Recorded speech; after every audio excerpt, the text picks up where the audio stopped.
श्रीमद् भागवतम से पाठ, स्कंद 1 अध्याय 9। भगवान कृष्ण की उपस्थिति में भीष्म देव का देह त्याग। श्लोक संख्या याद है किसी को? कहाँ से पढ़ना है हमने? 10th श्लोक संख्या 10 से लेकर के हम कोशिश करेंगे 24 तक जो है इस आज प्रयास करेंगे 15 श्लोक। इस अध्याय के अंदर जो पहले 9 श्लोक थे उसमें हमने चर्चा किया एक प्रकार से भूमिका कि श्री कृष्ण पांडवों को लेके जाते हैं वहाँ पर, और क्योंकि वो देह त्याग करने वाले थे तो बहुत सारे लोग वहाँ पे उपस्थित होते हैं, तो उन सब के नाम, उनका परिचय वहाँ पे था और किस प्रकार भीष्म देव ने उन सब का क्या किया, स्वागत किया। हालांकि वो घर पे नहीं थे, शारीरिक अवस्था उनकी स्वस्थ नहीं थी, फिर भी उन्होंने किया। देश काल विभागवित, according to time and place, देश काल विभागवित। याद है आपको वो डिस्क्रिप्शन या भूल गए सब? कौन कौन था पिछली क्लास में? रिकॉर्डिंग उन्होंने इतना लेट डाला। तो देश काल विभागवित कि जो टाइम और प्लेस के अनुसार में expert religionist they know how to adjust the principles. Last में डिस्कस किया था एडजस्टिंग वर्सेस डाइल्यूटिंग या डेविएटिंग, कि किसी धार्मिक सिद्धांत को समय परिस्थिति के अनुसार में एडजस्टमेंट को क्या बोलेंगे, जो भी बोलेंगे, मतलब एडजस्ट करना मीन्स उसके सार को चेंज ना करते हुए externally may be social parameters या कुछ और पैरामीटर्स को बदली करना without changing the essence. And dilution means when you change the essence itself, कि आप सार को ही चेंज कर दो। तो भीष्मदेव जानते थे कि अतिथि का सत्कार होना चाहिए। सत्कार कैसे होना चाहिए? किसी को नीति शास्त्र मालूम है? 4 प्रकार से अतिथि का सत्कार होना चाहिए। क्या 4 नहीं पता, थोड़ा बताइए। किसी को मालूम है? आप सब गृहस्थ हो। हाँ बोलो। चरण धोने चाहिए, भोजन कराना चाहिए, भोजन ना हो तो पानी पूछना चाहिए, पानी ना हो तो स्वीट वर्ड्स। 4 इस प्रकार से है। पहला है अतिथि को नहीं दत्त कम, या यू आर राइट, आप एक ऑर्डर में चल रहे हैं। I am telling you from one context. तो पहला है कि अतिथि को बढ़िया से भोजन खिलाना चाहिए। अगर कोई गरीब है, मान लो नहीं खिला सकता, तो क्या करना चाहिए? कम से कम पानी पिलाना चाहिए। पानी नहीं, कोई मान लो इतना भी गरीब है, कुछ तो सामर्थ्य नहीं है उसका, तो क्या करना चाहिए? उसको अच्छे शब्द बोलने चाहिए। इतना भी कोई नहीं कर सकता तो कम से कम बैठने का स्नान तो देना चाहिए। इतना तो हर कोई कर सकता है कि नहीं? बैठने का स्थान करना चाहिए, देना चाहिए। तो अतिथि देवो भव इज वन ऑफ द वैदिक एफोरिज्म्स कि अतिथि का सत्कार करना चाहिए। तो भीष्मदेव जानते थे धर्म का एक बहुत महत्वपूर्ण नियम है ना, कि कोई भी आए, यहाँ तक कि शत्रु भी आए ना आपका, तो उसका सत्कार करना चाहिए। तो भीष्मदेव ने, यहाँ तो बड़े बड़े संत आए थे, आप सत्कार कैसे करेंगे? यहाँ तो उठ भी नहीं सकते। तो ही greeted them with sweet words and hearty expressions. अगर इंग्लिश में आप देखेंगे, हिंदी में तो शब्द क्या यूज किया गया है, बिल्कुल, और वे हार्दिक वचन बोल सके। But anyway the English says, अगर आपका इंग्लिश है, sweet words and hearty expressions. Prabha ji लिखते हैं इसके अंदर, वेरी नाइस है ना। कई बार हमारी बॉडी लैंग्वेज ही ऐसी होती है, क्यों आ गए, हम बोल नहीं रहे होते लेकिन वैसे बोल रहे होते हैं। और दूसरा प्रश्न क्या होता है? कब जाओगे, है ना? तो ये कलियुग ऐसा, द होल एज ऑफ अधर्म बेसिकली। तो और डिवोटी बन जाते तो हमें थोड़ा रीजनिंग में मिल जाता है। डिवोटी तो है नहीं, क्या फायदा। But then even when devotee guest will come, आप देखिएगा हमारी भावना, संस्कार वही छपते जाते हैं। तो अतिथि का अच्छे सत्कार करना चाहिए। अतिथि का मतलब क्या होता है? अतिथि विदाउट डेट, नहीं बुकिंग करके आया पहले से, welcome any time. So specially for householders very important. In fact Prabhupada ji तो हमारी संस्था में लोग आते हैं, उनका भी सत्कार चाहते थे अच्छे से होना चाहिए। तो they are well received basically. तो यहाँ तक हमने पिछली बार चर्चा की थी। अब क्या होएगा? Put them aside, that's better. Yes. I was just thinking who will do that. Good that. So actually in the morning class I tell them to put chatais on this line. Yeah, I always tell. Somebody was making arrangement before, I told them also that. तो अब जो आने वाला section है इसके अंदर भीष्मदेव पांडवों को देख करके सहज, अभी बातचीत चालू नहीं हुई है, कोई विषय चालू नहीं हुआ है, सहज भीष्मदेव क्योंकि दादा हैं, पितामह हैं, तो सहज ही पांडवों के प्रति वो अपने हृदय के द्रव्य बोलते हैं और उनको समझाने का प्रयास करते हैं। आश्चर्य वाली बात कहते हैं कि पांडव जैसे महान भक्त नंबर एक, दूसरा इतने महाशक्तिशाली, भौतिक रूप से भी शक्तिशाली और आध्यात्मिक रूप से इतने महान भक्त, और उनके साथ सदैव कौन थे?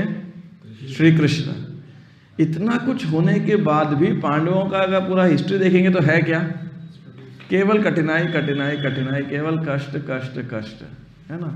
तो इसको कैसे समझाया जाए? तो भीष्मदेव सहज ही इस बात को कहने लगते हैं बेसिकली। तो सहज ही इस बात को भीष्मदेव जो है कहते हैं। बताओगे? बात सुन लो क्या बात है। तो ये बात अभी भीष्मदेव कहेंगे और उसके बाद जस्ट सिटिंग है, sit here, don't go, just sit and talk, finish, just 1 second talk.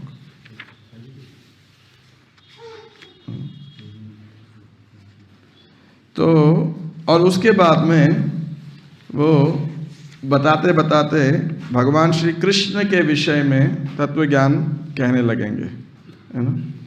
और तब वो प्रार्थना करेंगे कि हे भगवान, आप तब तक रहिए जब तक मैं देह त्याग करता हूँ। समझ में? हाँ, वो तो मुझे मालूम है। हाँ, ठीक है। तो जो है और वो बोलेंगे, तो फिर उसके बाद में श्री कृष्ण पांडवों को प्रेरित करते, युधिष्ठिर महाराज को प्रेरित करते हैं भीष्मदेव से प्रश्नोत्तर करने के लिए। और भीष्मदेव से जिज्ञासा करेंगे युधिष्ठिर, तो और भीष्मदेव ज्ञान देने लगेंगे। महाभारत का एक बहुत ही बड़ा सेक्शन है जिसमें भीष्मदेव युधिष्ठिर महाराज को शिक्षा दे रहे हैं। जहाँ तक मेरे को ध्यान है इसका नाम अनुशासन पर्व। किसी को है महाभारत का ज्ञान? आई एम नॉट 100% श्योर। जैसे चैप्टर्स होते हैं, भागवतम में स्कंद है, वैसे महाभारत में क्या है? पर्व। रामायण में क्या है? कांड 7 कांड है। ऐसे ही महाभारत में पता नहीं कितने पर्व हैं। स्टार्ट होगा आदि पर्व, सभा पर्व, वन पर्व, उसके बाद में उद्योग पर्व, फिर कुछ शांति पर्व, भीष्म पर्व, द्रोण पर्व, कर्ण पर्व, शल्य पर्व और सौप्तिक समथिंग होते हुए बच्चों का जो होता है वो एक पर्व। तो इस प्रकार टाइटल चैप्टर होता है ना, तो ऐसे ही महाभारत इज डिवाइडेड इनटू पर्व बेसिकली। तो उसके बाद में भीष्मदेव ज्ञान देना शुरू करेंगे, लंबा, बहुत लंबा ज्ञान देंगे। भागवतम में तो 2-3 श्लोकों में उन्होंने बता दिया, संक्षेप में बता दिया कि ऐसे ऐसे ऐसे ज्ञान दिया था। प्रभुपाद जी उसका एसेंस परपोर्ट में लिख देते हैं हर प्रकार के ज्ञान का। और उसके बाद में वो देखते हैं कि उत्तरायण, सूर्य उत्तरायण में प्रवेश कर गया है। तो भीष्मदेव श्री कृष्ण को बहुत सुंदर स्तुतियाँ अर्पित करते हैं और उसके बाद देह त्याग कर देते हैं। तो इस प्रकार से ये चैप्टर का फ्लो है। तो अभी जो सेक्शन है ये है कि किस प्रकार obstacles and calamities in the life of people, how to see calamities and obstacles. Text number 10। कृष्णं च तत्प्रभावज्ञा आसीनं जगदीश्वरम्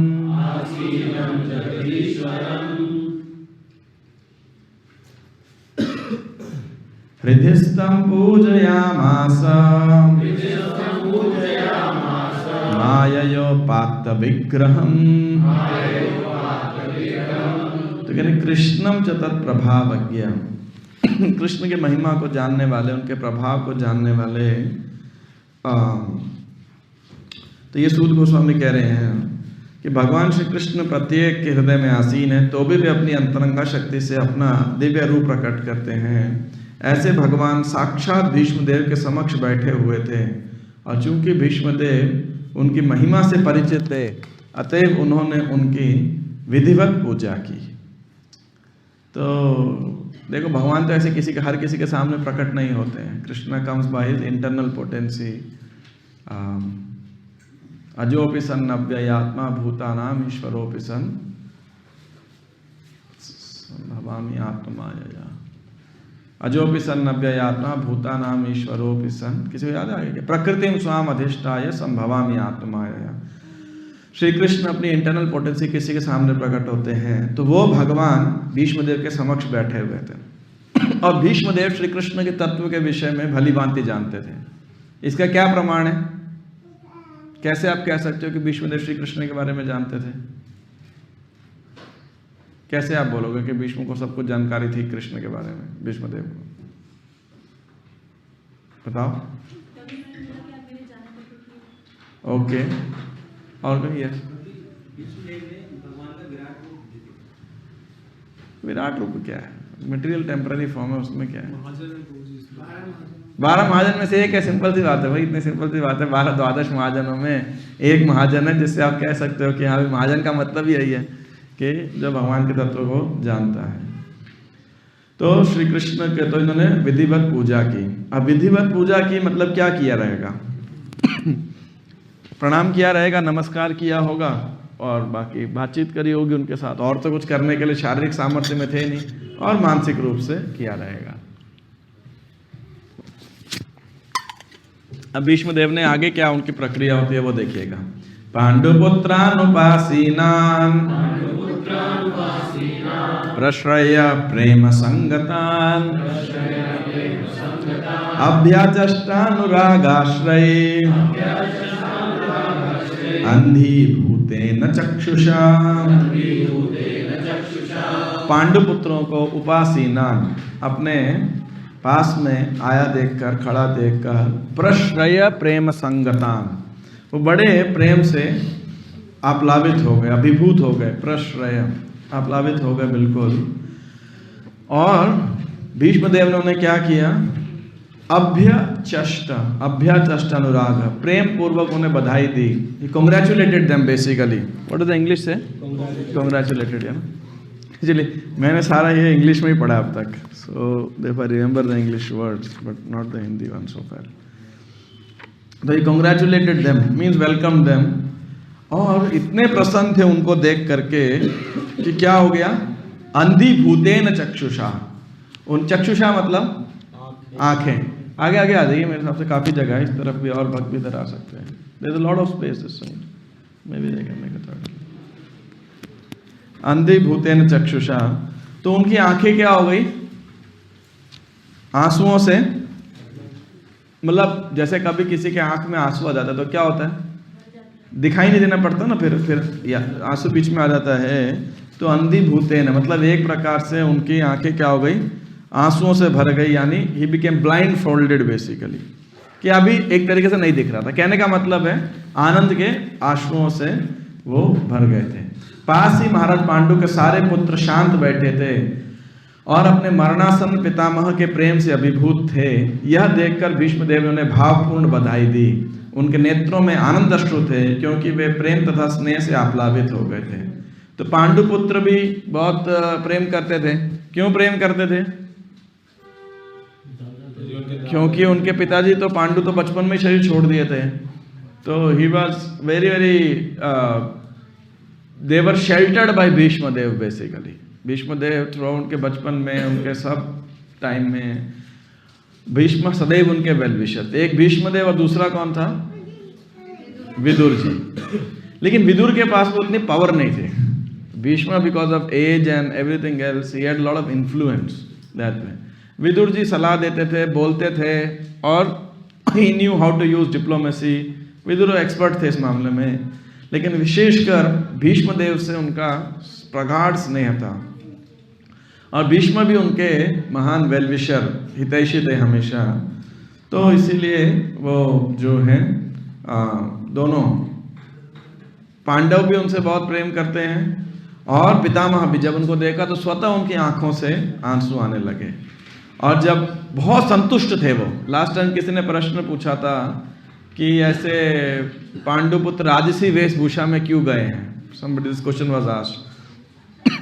तो यहाँ पे आप देखिए लास्ट के लाइनों में देखेंगे आप, उन्होंने अपने अत्यंत पवित्र पौत्रों द्वारा भोगे गए महान कष्टों का स्मरण किया। निश्चय ही वे सर्वाधिक संतुष्ट व्यक्ति थे, क्योंकि दुर्योधन के स्थान पर युधिष्ठिर सिंहासन पर बैठने जा रहे थे, इसीलिए उन्होंने उन सबों को बधाई दी। सो भीष्म कॉन्ग्रेचुलेटेड देम। जब देखा कि राजा के वेशभूषा में आए हैं तो भीष्म एकदम संतुष्ट हो गए कि हाँ, अभी हस्तिनापुर के राजा सम्राट ये युधिष्ठिर बनने वाले हैं। और कॉन्ग्रेचुलेट करने के बाद स्वतः प्रेम से भीष्मदेव उनको ये बात बोलने लगते हैं। तो आने वाले जो ये 4-5 श्लोक हैं, ये बहुत ही मतलब सुंदर श्लोक हैं, बहुत शिक्षाप्रद हैं, तो आप सब इसको याद भी कर सकते हो। इट्स वेरी ब्यूटीफुल, और जीवन में अपने हमारे व्यावहारिक जीवन में भी काफ़ी एप्लीकेबल नहीं है। अहो कष्टम अहो न्यायम यद यूयम धर्मनंदनः जीवितुम नार्हत क्लिष्टम विप्रधर्मच्युताश्रयः। अहो कष्टम अहो न्यायम यद यूयम धर्मनंदनः जीवितुम नार्हत क्लिष्टम विप्रधर्मच्युताश्रयः। तो भीष्मदेव कह रहे हैं अहो कष्टम अहो अन्यायम, ये पांडुपुत्र तुम लोगों ने कितना कष्ट सहन किया है, कितना कष्ट तुमको जीवन में फेस करना पड़ा, और दूसरा क्या है, कितना अन्याय, injustice, what terrible sufferings and what terrible injustices आपको जीवन में प्राप्त हुआ।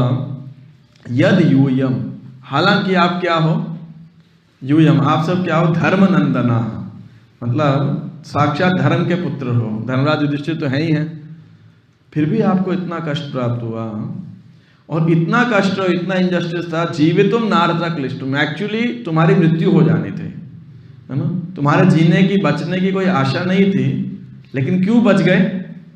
क्योंकि विप्र धर्म अच्युत आश्रय, क्योंकि विप्र मतलब ब्राह्मणों ने, अच्युत धर्म के नियमों ने जो आपने पालन किया, और अच्युत भगवान श्री कृष्ण स्वयं ने, भगवान ने आपकी रक्षा की है, क्योंकि आपने सदैव उनका आश्रय ग्रहण किया हुआ है। कहाँ पे पांडवों को मर जाना चाहिए था वैसे अगर देखा जाए तो? सबसे पहले तो भीम को वो खिलाया था, जो विष खिलाया था, पॉइजन, उसी में मर जाना चाहिए था भीम को। तो सेकेंड राउंड कहाँ पे था उनका? लाक्षागृह, पांचों को कुंती महारानी के साथ ही एक्चुअली मर जाना चाहिए था। उसके बाद नेक्स्ट नहीं, उससे नेक्स्ट उसके बाद में कष्ट कौन सा आया? तुरंत लाक्षागृह से निकले, कुछ दिन के अंदर ही राक्षस हिडिंब वो आता है ना, कुंती महारानी जो श्लोक बोलती है कष्ट वाला, कुंती महारानी श्लोक याद है किसी को इन कुंतीस प्रेयर्स?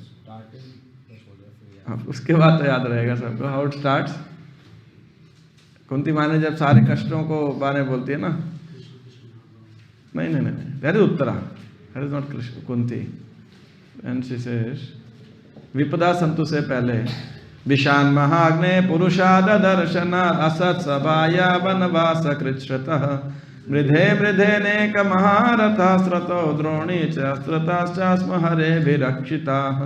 तो विशान महाग्ने पुरुषाद दर्शनाथ, के जंगल के अंदर जो पुरुष, विराट पुरुष बकासुर का दर्शन हुआ। तो ऐसे बहुत सारे कष्ट आपको प्राप्त हुए, लेकिन आप बचे हुए हो, क्यों? क्योंकि विप्र धर्म अच्युत आश्रय। तो भीष्मदेव, अब ये परपोट बहुत अच्छे हैं, तो इसलिए मैं खुद ज्यादा ना बोल के आई रीड मोर फ्रॉम परपोट। महाराज युधिष्ठिर कुरुक्षेत्र युद्ध के महान नरसंहार से अत्यंत विचलित थे। भीष्मदेव यह समझ गए। भीष्म सो वेल अंडरस्टूड, दादा होने के नाते भी और एक राजा होने के नाते भी और धर्मज्ञ होने के नाते भी। इसीलिए उन्होंने सर्वप्रथम महाराज युधिष्ठिर की घोर विपत्तियों का उल्लेख किया। वे अन्याय के कारण इस कठिनाई में पड़े थे और कुरुक्षेत्र का युद्ध इसी अन्याय के विरोध में लड़ा गया था। इसलिए उन्हें इस घोर नरसंहार के लिए शोक नहीं करना चाहिए था। वे पांडवों को विशेष तौर पर यह बताना चाह रहे थे कि वे लोग सदा ही ब्राह्मणों, भगवान तथा धर्म द्वारा रक्षित होते रहे हैं। अतएव जब तक वे इन 3 महत्वपूर्ण साधनों के द्वारा सुरक्षित हैं, तब तक निराश होने का कोई कारण नहीं है। इस प्रकार भीष्मदेव ने महाराज को उनकी निराशा मिटाने के लिए प्रोत्साहित किया। जब तक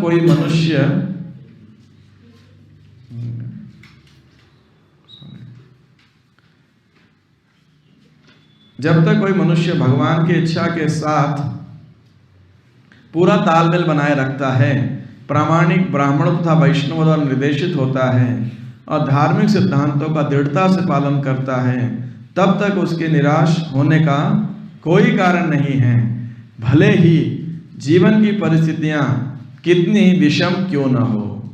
इस परंपरा में एक महान सत्ता नहीं, authority, being a great authority in this होने के नाते भीष्मदेव पांडवों को यह बात समझाना चाहते थे। तो भीष्मदेव एक बहुत महत्वपूर्ण ज्ञान दे रहे हैं। 2 बातें इसके अंदर कह रहे हैं कि पहली बात तो उनके हृदय को सांत्वना दे रहे हैं कि देखो, ऐसा मत सोचो कि तुम्हारी वजह से इतना कष्ट हुआ लोगों को। वास्तविकता में तुमने भी तो इतना कष्ट सहन किया है, और वो भी अनजस्टिफाइड कष्ट था। एक तो था कि भाई मैं स्विच बोर्ड में हाथ डालूंगा तो क्या होएगा, करंट लगेगा। एक है जबरदस्ती मैं चल रहा था, रास्ते में कहीं से तार आ गई और टच करके और करंट दे दिया, बेमतलब के, मेरी कोई गलती भी नहीं है ना। तो ऐसे ही युधिष्ठिर लोगों की कोई गलती नहीं थी, लेकिन फिर भी उनको इतना जस्टिस, इतनी तकलीफ सहन करनी पड़ी। लेकिन कह रहे हैं आप क्यों सुरक्षित रहे हो हमेशा, विप्र धर्म अच्युत, ये 3 लोगों का आपने आश्रय ग्रहण किया है। तो इससे ये प्रभुपाद जी बता रहे हैं कि यदि कोई भगवान की इच्छा से पूरा तालमेल बनाए रखता है, English is as long as a person is fully in cooperation with the wishes of the Lord. बड़ा अच्छा है, भगवान की इच्छा को पूरा करने का सामने रहता है। Guided by the bonafide brahmanas and Vaishnavas and strictly following religious principles, और धार्मिक पालन करता है, तो क्या जीवन में कष्ट आएंगे या नहीं आएंगे? आएंगे, आ सकते नहीं, आएंगे। इस भौतिक जगत का लक्षण ही ये है। आप अगर ये सोच रहे हो कि आपकी माला करने से, हरि नाम जप करने से आपके जीवन में तकलीफें खत्म हो जाएंगी, तो आप सही हो गलत हो? गलत हो, है ना। ये निश्चित रूप से भगवान के आश्रय ग्रहण करने से 2 चीज़ की गारंटी है। गारंटी नंबर 1, आप उस परिस्थिति को झेलने की शक्ति आपके अंदर जो है वो बेटर होगी डेफिनेटली। और दूसरी गारंटी क्या है कि कितनी विषम परिस्थिति आ जाए, आपकी सुरक्षा जरूर गारंटेड है, पर ये गारंटेड नहीं है कि आपके जीवन में कोई तकलीफ आएगी नहीं। अब तो रोग प्रूफ हो गए, बीमार, बुढ़ापा प्रूफ हो गए, है ना, और आदि दैविक, आदि भौतिक, आध्यात्मिक क्लेश प्रूफ हो गए। ऐसा नहीं होने वाला कि इमीडिएटली। अब क्यों नहीं होने वाला ये आगे भी बताएंगे। लेकिन प्रभुपाद जी यहाँ पे तात्पर्य के अंदर भीष्मदेव के द्वारा बता रहे हैं, खासकर इन तीनों परिस्थिति, हमारे जीवन में कोई विषम परिस्थिति भी क्यों ना हो, सुख वाली भी हो चाहे तकलीफ वाली भी क्यों ना हो, लेकिन हमें कभी भी ये तीनों का आश्रय नहीं छोड़ना चाहिए। विप्र धर्म अच्युत आश्रय, धार्मिक सिद्धांतों का, भगवान का, और वैष्णव का, ब्राह्मणों का। ये आसान है, पालन करना मुश्किल है। विप्र धर्म अच्युत आश्रय, आश्रय करने का आसान है या मुश्किल है? या तो आसान है या मुश्किल है। क्या कहते हैं, आसान है या मुश्किल है? कुछ लोग बिल्कुल ही साइलेंट हैं। मुश्किल है आसान है? बोले हमने ट्राई नहीं करना तो आसान और मुश्किल क्या फर्क पड़ता है हमारे लिए। But it is not so easy frankly speaking, खासकर कलयुग के जीवन के अंदर इतना आसान नहीं है। और आप देखिएगा, हालांकि ये जरूर कि इवन हम डिवोटीज जब कृष्णा कॉन्शियस बिगिन करते हैं, सबको ही लगता है बस अब तो भगवधाम पहुंचने वाले हैं ना, हमें तो एकदम इतना बढ़िया मार्ग मिल गया है कि बस कृष्ण वेट ही कर रहे हैं, और हमारे पास तो गोलों का एयरलाइंस है, तुरंत बैठेंगे और भगवान के धाम में चली जाएगी। फिर समय लगता है, अरे 9 स्टेजेस हैं, बीच में बड़ी तकलीफ है, बड़ा संघर्ष करना पड़ रहा है। फिर नई नई टर्म यूज हो जाती है, अनर्थ निवृत्ति, अनिश्चिता, भजन क्रिया, तो फिर व्यक्ति कन्फ्यूज होने लगता है ना। फिर बोला जाता है उत्साह, निश्चय, धैर्य, तत्त कर्म प्रवर्तना, संग त्यागा, सतो वृत्ति, षड्वीर भक्ति प्रसिद्ध्यति, अत्याहार प्रयासश्च। फिर बोलते हैं वैष्णव परास से बचना पड़ेगा। तो बहुत सारी कंडीशन लग जाती हैं।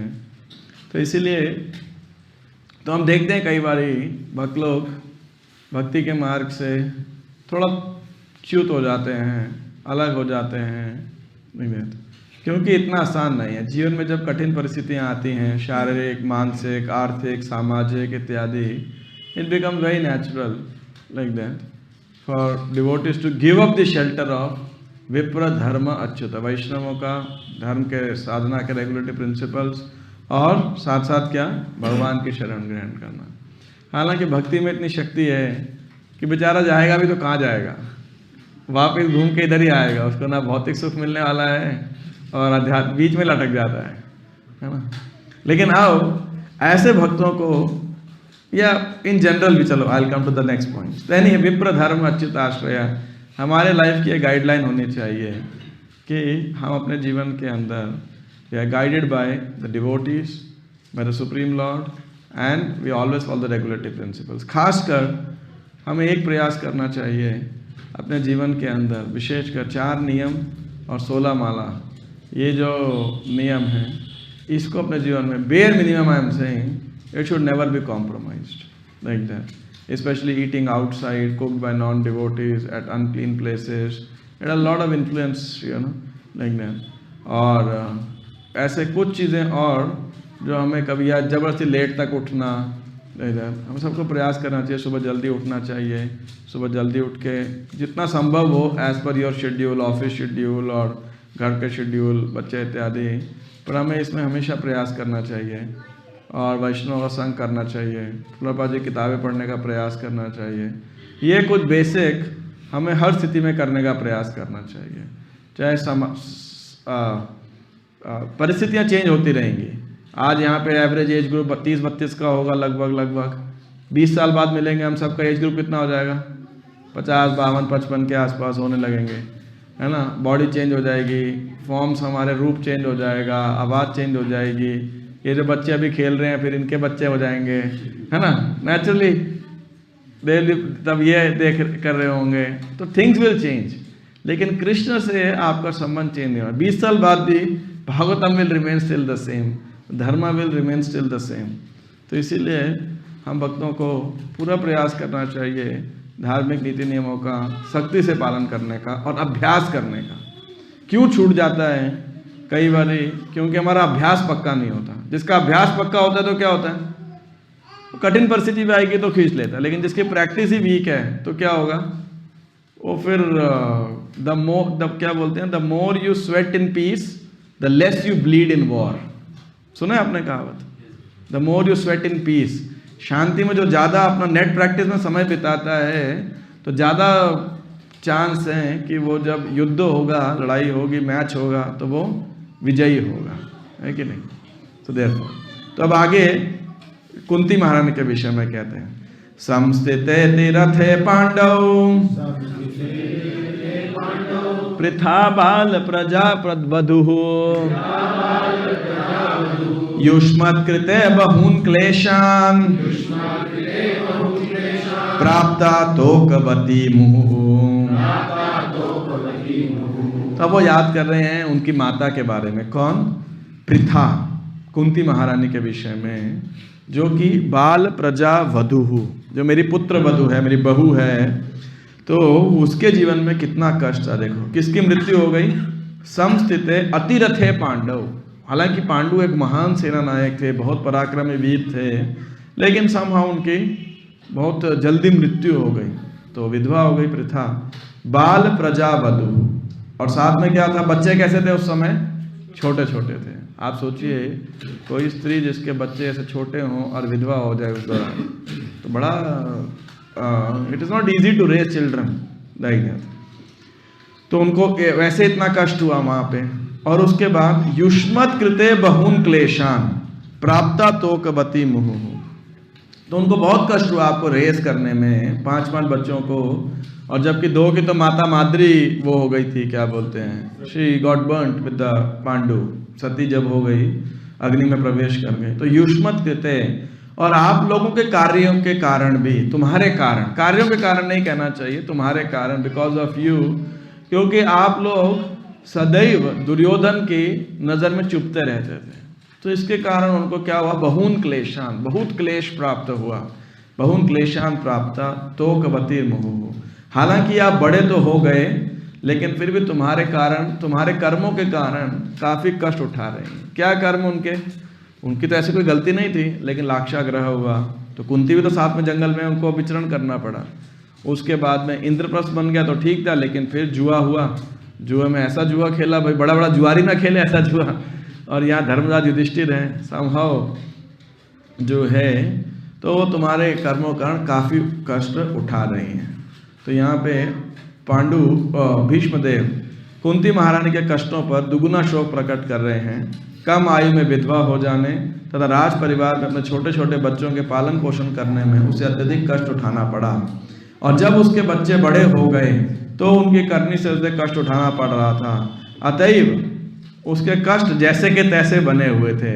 इसका अर्थ यह हुआ कि विधाता के द्वारा कष्ट झेलना उसके भाग्य में लिखा हुआ था, और विचलित हुए बिना इसको सहना पड़ा।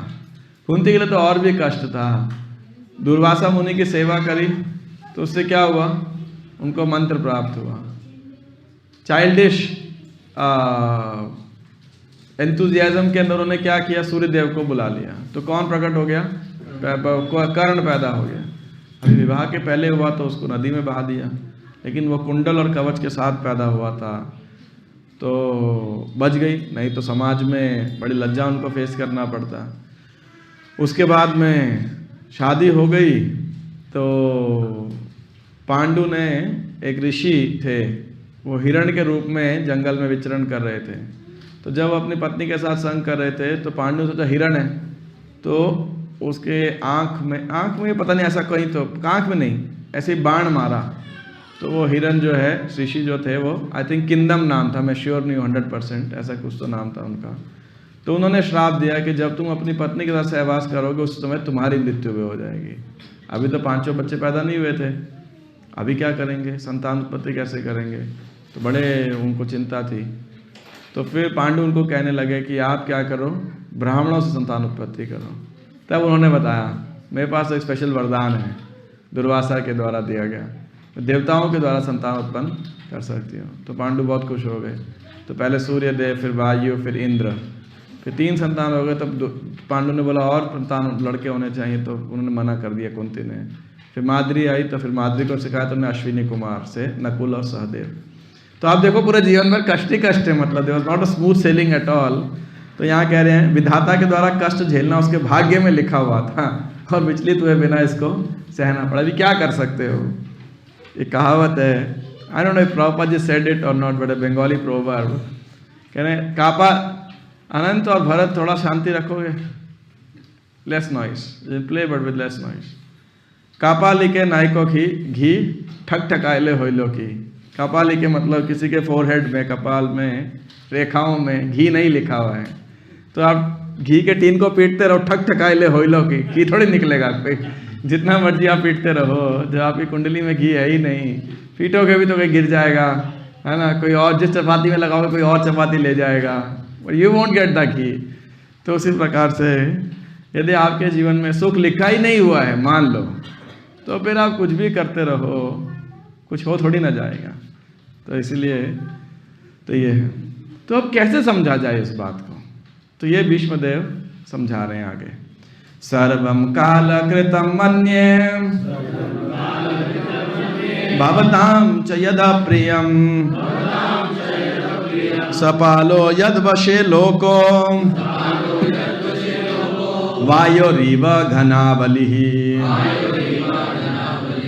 तो कह रहे हैं मेरे ओपिनियन में, तो इन माय ओपिनियन, है ना, मन्ये, मैं ऐसा मानता हूँ, आई थिंक सब कुछ काल के द्वारा किया गया है। भवताम च यद अप्रियम, है ना, कि आप सबको जो बुरा हुआ है, अप्रिय घटनाएं हुई हैं, ये काल के द्वारा किया गया है। और सपालो यद वशे लोको वायो रीव घनावली ही, जिस प्रकार बादल जो होता है, हालांकि इतना बड़ा पानी का टैंक है, कितने हजारों लाखों लीटर उसके अंदर पानी रहेगा, लेकिन वायु के द्वारा जब वायु चलती है तो क्या होता है, बादल उसके द्वारा एक तरीके से कंट्रोल रहता है। जिस दिशा में वायु बहेगी तो कौरवों को, बादलों को भी उसी दिशा में बहना पड़ता है, राइट। अगर वायु लेफ्ट होगी तो ये भी लेफ्ट बहेंगे, राइट होगी तो राइट बहेंगे। तो उसी प्रकार से सपालो यद वशे लोको, तो under whose control everyone in every planet is carried, उस काल के वश में क्या है, हर कोई जो है काल के वश के अंदर है। हम और आप सब नियंत्रित हैं उस काल के द्वारा। वास्तविकता में काल भगवान की शक्ति है, लेकिन ब्रह्मांड में सारे ग्रहों के अंदर सब क्या है, इस काल के द्वारा नियंत्रित है। We are all controlled. हम में से है कोई जो इंडिपेंडेंट हो? No one. We are fully controlled actually, अगर देखा जाए तो इसका मेरे विचार से यह सब प्रबल काल के कारण हुआ है, जिसके वशीभूत होकर हर कोई व्यक्ति प्रत्येक लोक में मारा मारा फिरता है, जिस प्रकार वायु द्वारा बादल इधर से उधर ले जाए जाते हैं। तात्पर्य, इस ब्रह्मांड के भीतर सारे अंतरिक्ष में काल का नियंत्रण उसी प्रकार है जिस प्रकार सारे लोकों में उसका नियंत्रण है।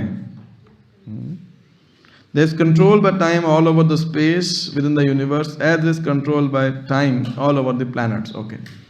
सारे बड़े बड़ा ग्रह जिनमें सूर्य भी सम्मिलित हैं, वायु के बल के द्वारा उसी प्रकार नियंत्रित हैं, जिस प्रकार वायु के वेग से बादल इधर से उधर ले जाए जाते हैं। इसी प्रकार अपरिहार्य काल वायु तथा अन्य तत्वों की क्रिया को भी नियंत्रित करने वाला है। अतएव प्रत्येक वस्तु सर्वोपरि काल द्वारा नियंत्रित है, जो कि इस भौतिक जगत के अंदर भगवान का सबसे शक्तिशाली प्रतिनिधि है। गीता में भगवान क्या कहते हैं? कालोस्मि, है ना, I am the inevitable time, I am the destroyer of everything. अतएव युधिष्ठिर को इस काल की अकल्पनीय क्रिया से दुखी नहीं होना चाहिए। मनुष्य जब तक इस भौतिक संसार की स्थितियों में रहता है, तब तक उसे काल की क्रियाओं प्रतिक्रियाओं को सहन करना होता है। युधिष्ठिर को यह नहीं सोचना चाहिए कि उन्होंने पिछले जन्म में पाप किया था, जिसका परिणाम उन्हें भोगना पड़ रहा है। बड़े से बड़े पुण्यात्माओं को भी भौतिक प्रकृति की दशाओं को भोगना पड़ता है, लेकिन पुण्यात्मा भगवान के प्रति श्रद्धावान होते हैं, क्योंकि वह प्रामाणिक ब्राह्मण तो धर्मात्मा वैष्णव द्वारा निर्देशित होते हैं। इन तीन पथ प्रदर्शक सिद्धांतों को ही जीवन का लक्ष्य बनाना चाहिए।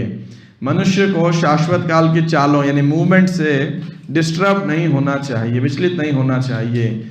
यहाँ तक कि ब्रह्मांड के महान नियंता ब्रह्मा जी भी काल के वश में हैं। अतएव धार्मिक सिद्धांतों का असली पालक होने के बावजूद भी मनुष्य को काल द्वारा नियंत्रित होने के कारण शुद्ध नहीं होना चाहिए। One should not grudge being controlled, thus controlled by time, despite being a true follower of religious principles. यानी आप देखिए, आप कितने भी बड़े धर्मात्मा क्यों नहीं होंगे, आपको कभी भी जीवन में तकलीफ आ सकती है, नहीं आएगी, है ना? आएगी जरूरी नहीं है, लेकिन अवश्य आ सकती है। You have a comment? Yeah, just let me complete. So Bhishma here is emphasizing that, see, even if आप सब कुछ बढ़िया भी कर रहे हो, तो भी इस भौतिक जगत की दशाएं ऐसी हैं कि जीवन में कुछ ना कुछ तकलीफ आपको आ जाती है। और गीता में भगवान क्या सिद्धांत है, जब तकलीफ आए तो क्या करना चाहिए? What is Krishna's recommendation? ताम सितिक्षस्व भारत, जस्ट टॉलरेट, क्योंकि वो आएंगे। अब धर्मराज युधिष्ठिर से बड़ा धर्मात्मा कौन होगा, है ना? लेकिन फिर भी आप जीवन में देखो, बचपन से इतने कष्ट हैं, पिता की मृत्यु हो गई और ये सब वगैरह, कितना राजनीति को सहन करना पड़ा उन्हें। तो कहने का अर्थ है यहाँ पे वो कह रहे हैं कि इतना भी हो, person should not get disturbed. Prahlad Maharaj कहते हैं, जैसे जीवन में दुख बिना बुलाए आता है, वैसे ही सुख भी बिना बुलाया जाता है। इसलिए ज़्यादा प्रयास करने के लिए हमको नहीं एफर्ट करना चाहिए, चाहे दुख को नलीफाई करने के लिए या सुख को एनहांस करने के लिए। क्योंकि जब सुख आता है तब तो हम नहीं बोलते वाई मी, जब दुख आता है तभी हम प्रश्न करते हैं, मैं तो इतनी माला जपी थी, इतनी बारी मंगल आरती आया था, इतनी सेवा करी थी, फिर भी देखो इतना अध्ययन किया, फिर भी मुझे क्यों तकलीफ आ रही है कि नहीं? तो नहीं, तकलीफ आना तो जीवन में, और लोग कई बार प्रश्न आता है ना कि अरे भाई फिर हमारी प्रति श्रद्धा कम हो जाती है। श्रद्धा कम नहीं हो जाती, श्रद्धा कम ही थी, अब परीक्षा हो रही है ना? अब तक अब रियलिटी चेक हो रहा है। ऐसे लोग बोलते हैं मुझे फेथ कम हो रहा है, अब पता लग रहा है कि फेथ कम ही था, है ना? तो जब ऐसी कोई दिक्कत आती है तो ये रेवल्यूशन है हमारे पास में, but one should not B disturbed. अब मुझे एंड में जरूर याद दिलाना, एक है पुराने कर्म, एक है भगवान की इच्छा, और तीसरा है हमारी अपनी लापरवाही। तो ये भी I will also emphasize on this, sometimes devotees we have misused our philosophy in a very comic way, like that. तो अभी भीष्मदेव आगे और 2-3 श्लोकों के अंदर इस बात को एनहेंस करेंगे कि ऐसा संभव ही कैसे है। तो आगे और सिद्धांत, अभी क्वेश्चन मत पूछो, just let Bhishma complete first is dialogue, फिर आप पूछेगा, because Bhishma speaking in a flow, है ना? तो हो सकता है आपका प्रश्न उसके अंदर उत्तर भी हो जाए। अब भीष्मदेव कह रहे हैं, देखो 3 श्लोक आए, बोले इतने कष्ट इतने अन्याय आप सब धर्म नंदन हो, क्यों विप्र धर्म अच्युताश्रय है। फिर कह रहे हैं कुंती को इतना कष्ट भोगना पड़ा, तो कुंती महारानी को इतना कष्ट भोगना पड़ा। अब यहाँ क्या कह रहे हैं, वो इस वाले श्लोक में क्या बोला कि मेरे हिसाब से ये सब किसके कारण है? काल के कारण है। समय बड़ा बलवान बोलते हैं ना, time and time is so powerful. तो कभी आप ऊपर, कभी नीचे, कभी सफलता, कभी विफलता, है ना? तो ये काल की दशा है, मतलब टाइम के मूवमेंट्स हैं जिसके द्वारा कभी व्यक्ति राजा ही बन जाता है, कभी भिखारी बन जाता है, कभी करोड़पति और कभी रोड़पति, है ना? तो ये एक स्वाभाविक है।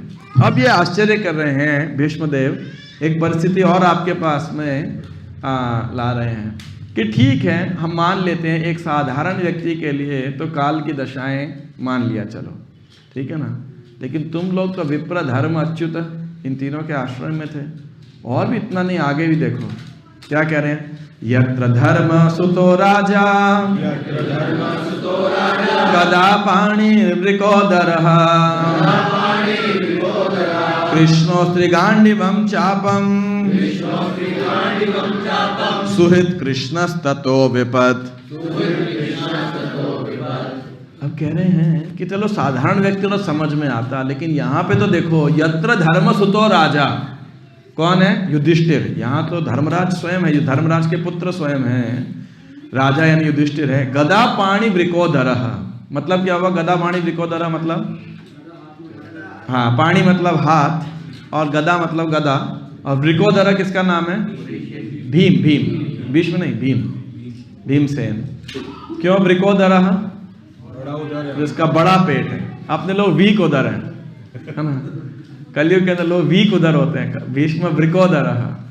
तो आप सोचो, एक तरफ धर्म है युधिष्ठिर के रूप में, भीम के रूप में इतना स्ट्रेंथ, इतना शक्ति है, तो भाई कोई सोचे ना मेरे पास बाहुबल हो तो मैं परिस्थितियों को पलट दूं, तो भीमसेन भी है।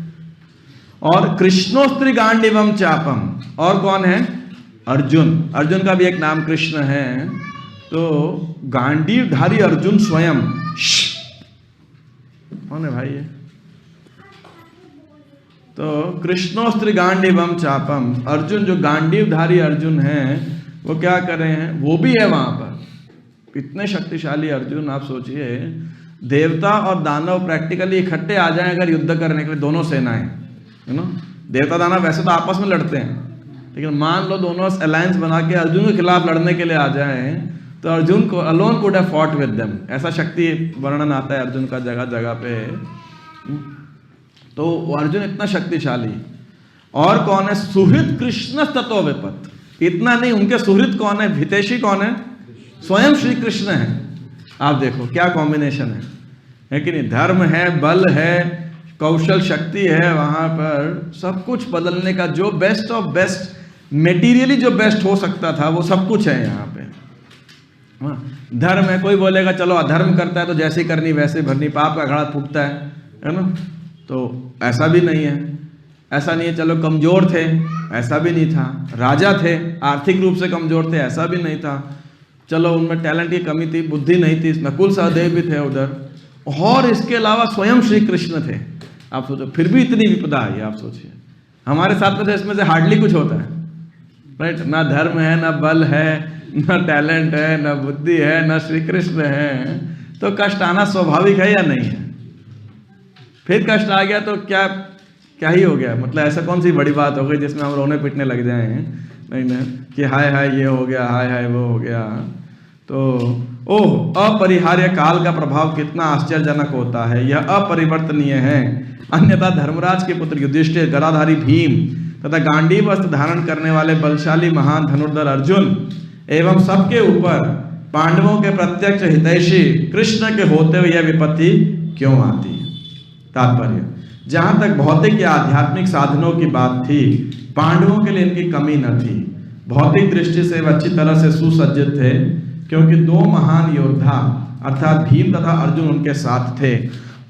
आध्यात्मिक दृष्टि से राजा स्वयं धर्म के प्रतीक थे, और इन सब के ऊपर पूर्ण पुरुषोत्तम भगवान श्री कृष्ण हितैषी के रूप में उनके लिए स्वयं चिंता करते थे। फिर भी पांडवों पर इतनी विपत्तियां क्यों आई?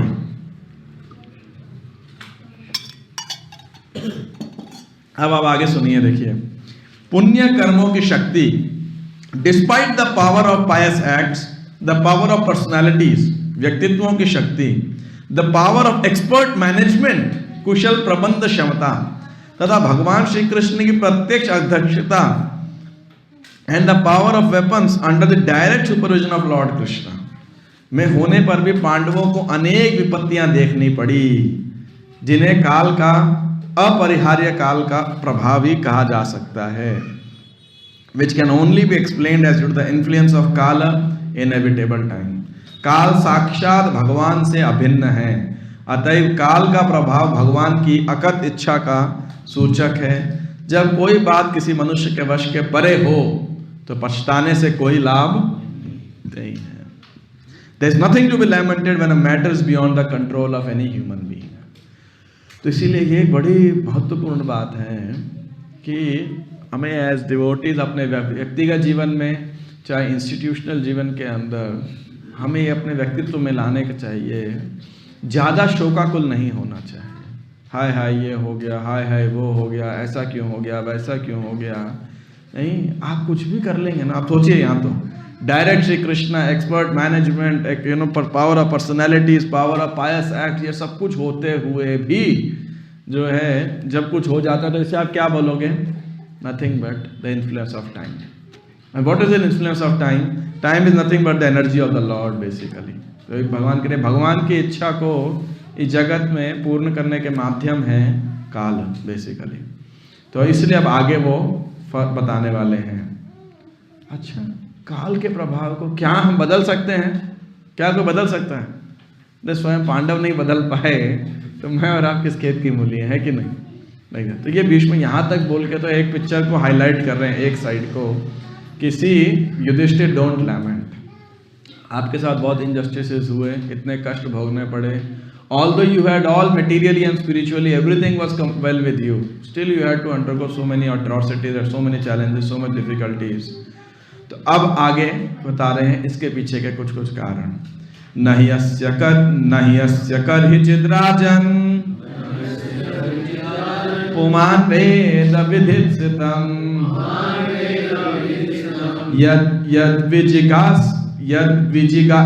यद्विजिज्ञासया युक्तः मुह्यन्ति कवयोपिः। तो हे राजन, नहीं अस्य कर्हिचित् राजन, हे राजा, मुह्यन्ति कवयोपिः, कवि मतलब बड़े बड़े दार्शनिक गण भी, बुद्धिमान लोग भी मुह्यन्ति मोहित हो जाते हैं। किस पे? नहीं अस्य कर्हिचित्, कोई भी भगवान श्री कृष्ण की योजना को नहीं जान सकता है। वेद विदित्सितम्, यद विजिज्ञासया युक्त। हालांकि इसके बारे में बहुत लोग जिज्ञासा करते हैं, शायद भगवान की इच्छा ये है, शायद भगवान की ये योजना है, शायद वो है, लेकिन सॉरी, बड़े बड़े चिंतक, बड़े बड़े दार्शनिक जो हैं वे भी मोहित हो जाते हैं। हे राजन, भगवान श्री कृष्ण की योजना को कोई नहीं जान सकता। यद्यपि बड़े बड़े चिंतक उनके विषय में जिज्ञासा करते हैं, लेकिन वे मोहित हो जाते हैं। परम विशेषज्ञ भीष्म के द्वारा, यानी बाय द 12 महाजन में से एक के द्वारा विगत पापों तथा उनसे होने वाले फलों के द्वारा महाराज युधिष्ठिर के मोह का पूरी तरह से निषेध हो जाता है।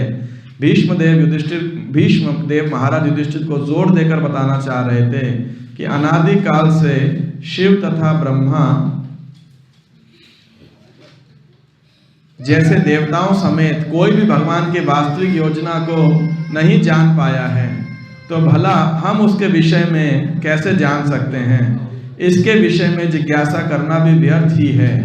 यहाँ तक कि मुनियों द्वारा गहन दार्शनिक जिज्ञासाएं भी भगवान की योजना को ठीक से निश्चित नहीं कर पाती। अतएव सर्वोत्तम नीति है कि बिना तर्क के भगवान के आदेशों का सहज भाव से पालन किया जाए। आप सोचिए, इट्स वेरी पावरफुल स्टेटमेंट और बिविल्डर करने वाले भी, कि if since time immemorial no one including such demigods and Shiva and Brahma could ascertain the real plan of the Lord, so what can we understand about it? हम क्या समझ सकते हैं? It is useless also to inquire about it. Just imagine कि भाई सोचते ऐसा क्यों हुआ, वैसा क्यों हुआ, बांग्लादेश में क्यों हो रहा है, फला ढिमकाम क्यों हो रहा है, इस्कॉन में ऐसा क्यों हो रहा है ना, यहाँ पे ऐसा हो रहा है, पटना में क्यों हो रहा है, वृंदावन में फर्जीवाड़ा पैसा लेके कोई भाग गया, इस्कॉन में भी ऐसा क्यों होता है, भक्तों में भी झगड़ा क्यों होता है, ईगो क्लैशेस भी क्यों होते हैं। अरे भाई होता है ना, और ये होगा। जयदत्त महाराज से किसी ने पूछा, महाराज why there are so many divorces amongst the devotees? Maharaj because there are so many marriages amongst the devotees. क्योंकि ज़्यादा शादियाँ हो रही हैं, तलाक भी ज़्यादा हो जाएंगे, शादियाँ कम होंगी, तलाक भी कम हो जाएंगे, है ना। तो ये काल का प्रभाव है जो होना ही होना है, काइंड ऑफ। तो लेकिन what is the best policy, Prabhupada कह रहे हैं सर्वोत्तम नीति है कि बिना तर्क के भगवान के आदेशों का सहज भाव से पालन किया जाए। The best policy is simply to abide by the orders of the Lord without argument. The sufferings of the Pandavas were never due to their past deeds. तो अब यहाँ पे आने लगेगा कैसे क्या भगवान की योजना थी। अब भीष्मदेव तो महाजन है, तो कुछ बातें समझ पाते हैं, तो वो बात हमको समझाने का प्रयास कर रहे हैं।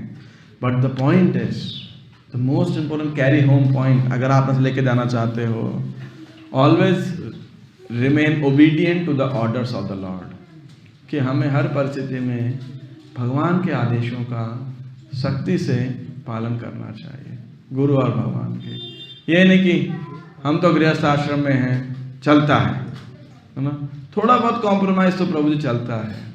You can adjust the religious principles, but you cannot adjust irreligious principles. धार्मिक सिद्धांतों को आप एडजस्ट कर सकते हो, लेकिन आप अधर्म को, maybe now if possible, Prabhu, can you take them to other room? I'm really losing my concentration. It's a very important subject matter. Vasudev, who is there? Yeah, possible, you know. It's a yojana of the Lord, but I am unable to tolerate it, you know, like that. So, the best policy is simply to abide by the orders of the Lord without argument. बिना बहस के, बिना तर्क के, in every condition we should remain a servant of the Lord. यानी परिस्थिति कुछ भी हो, हमको पूरा प्रयास भगवान को सिद्ध करना चाहिए कि हम आपके आदेशों का कभी उल्लंघन नहीं करने वाले। और ये बात आ सकती है, हमें कैसे पता लगेगा भगवान के आदेश क्या हैं? इसीलिए साथ में क्या बोला, guide by brahmanas and Vaishnavas, like that. So even how to adjust according to time, place and circumstances as much as possible should be guided by the brahmanas and vaishnavas. अब देखिए, अगर हम ब्राह्मणों और वैष्णव की आज्ञा का पालन नहीं कर सकते, का उसका सिंपल मतलब है हम भगवान श्री कृष्ण की आज्ञा का भी पालन करने में अभी स्वतंत्र हैं, इंडिपेंडेंट हैं, like that. And in my opinion, even householder life does not give any independence to perform a religion. The nature of dharma may be different, for a renounced order and for a गृहस्थ. लेकिन गृहस्थ आश्रम में शादी करने का मतलब ये नहीं है कि आप कोई भी अधर्म कर सकते हो. The dharma, whether at the level of, body कह सकते, body नहीं, but at the level of your ashram or at the spiritual level, मतलब परो धर्मा, both are very clearly mentioned in the scriptures, are also explained by Srila Prabhupada. और हमको उस नियमों के अनुसार में अपने जीवन को जीना चाहिए, चाहे वो ब्रह्मचारी धर्म हो, चाहे वो गृहस्थ धर्म हो. अब प्रभुपाद जी इस बात को एक्सप्लेन करना चाहते हैं कि पांडवों के जीवन में आए इस कष्ट को कैसे समझा जाए, या कभी कभी जब महान भक्तों के जीवन में भी आता है, क्या उनके पूर्व कर्मों के कारण थे? क्या इसका मतलब पांडवों ने इतना पाप किया रहेगा जो इतना कष्ट आया? तो प्रभुपाद जी कह रहे नहीं, पांडवों के कष्ट उनके पूर्व कर्मों के कारण नहीं थे.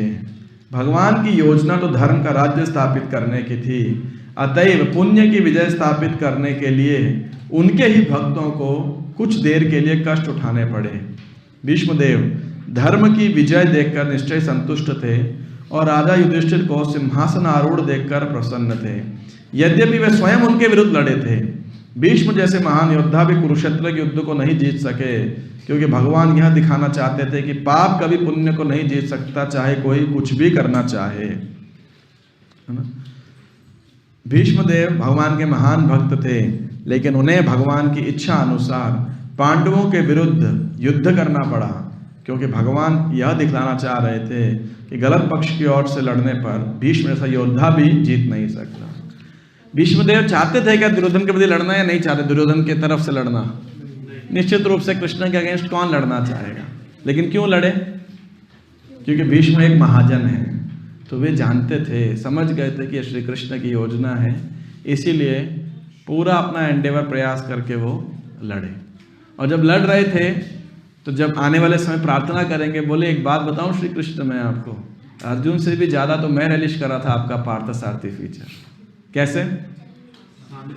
क्योंकि भाई अर्जुन तो आपकी पीठ थी, लेकिन मैं तो सामने था, है ना. मैं सामने से रिलीज कर रहा था, तो चाहे बाह्य रूप से एक्सटर्नली जो है भीष्म लड़ाई कर रहे हैं पांडवों के साथ, श्री कृष्ण के साथ भी लड़ाई कर रहे हैं, लेकिन आने वाले जब भीष्म प्रार्थना करेंगे देखेंगे कैसा दिव्य रसों का आदान प्रदान हो रहा था वहाँ पर, है ना. तो वो चर्चा बाद में करेंगे, लेकिन आएगा, ऑटोमेटिकली आएगा इसके अंदर.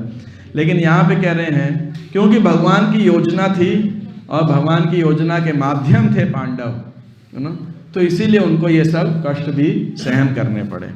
अब आने वाले एक या आखिरी श्लोक इस सीरीज का, तस्मादिदं दैवतंत्रं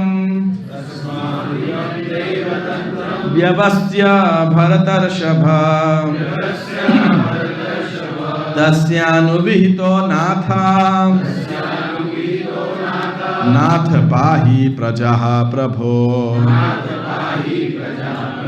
तो इसीलिए हे युधिष्ठिर, तस्मादिदं दैवतंत्रम, कि दैव तंत्र भाग्य का तंत्र है, ये भाग्य का वशीकरण है, इसे समझकर ये सब यानी भगवान की इच्छा है. इस सारे महाभारत के युद्ध को तुम जबरदस्ती अपने ऊपर गिल्ट मत लो. जितना शोक उन्हें हो रहा था, तो हे भरत, मैं मानता हूं कि यह सब भगवान की योजना के अंतर्गत है. अब देखिए, कभी आपको लगेगा भीष्मदेव कौन होते हैं, बोले मैं मानता हूं, इन माय ओपिनियन. अरे बाबा, Bhishma is authority like that. So therefore, when he says, in my opinion, that's authoritative opinion. It's not a speculation. That means it is his realization. और हमें भीष्मदेव के महाजन है, हम जानते हैं, यमराज जी ने बताया कि 12 महाजन में से एक हैं, तो उनकी जो रियलाइजेशन है, जो रेवलेशन है, जो उनकी ओपिनियन है, that becomes a absolute truth for us basically इस विषय के ऊपर. तो मैं मानता हूँ कि यह सब भगवान की योजना के अंतर्गत है.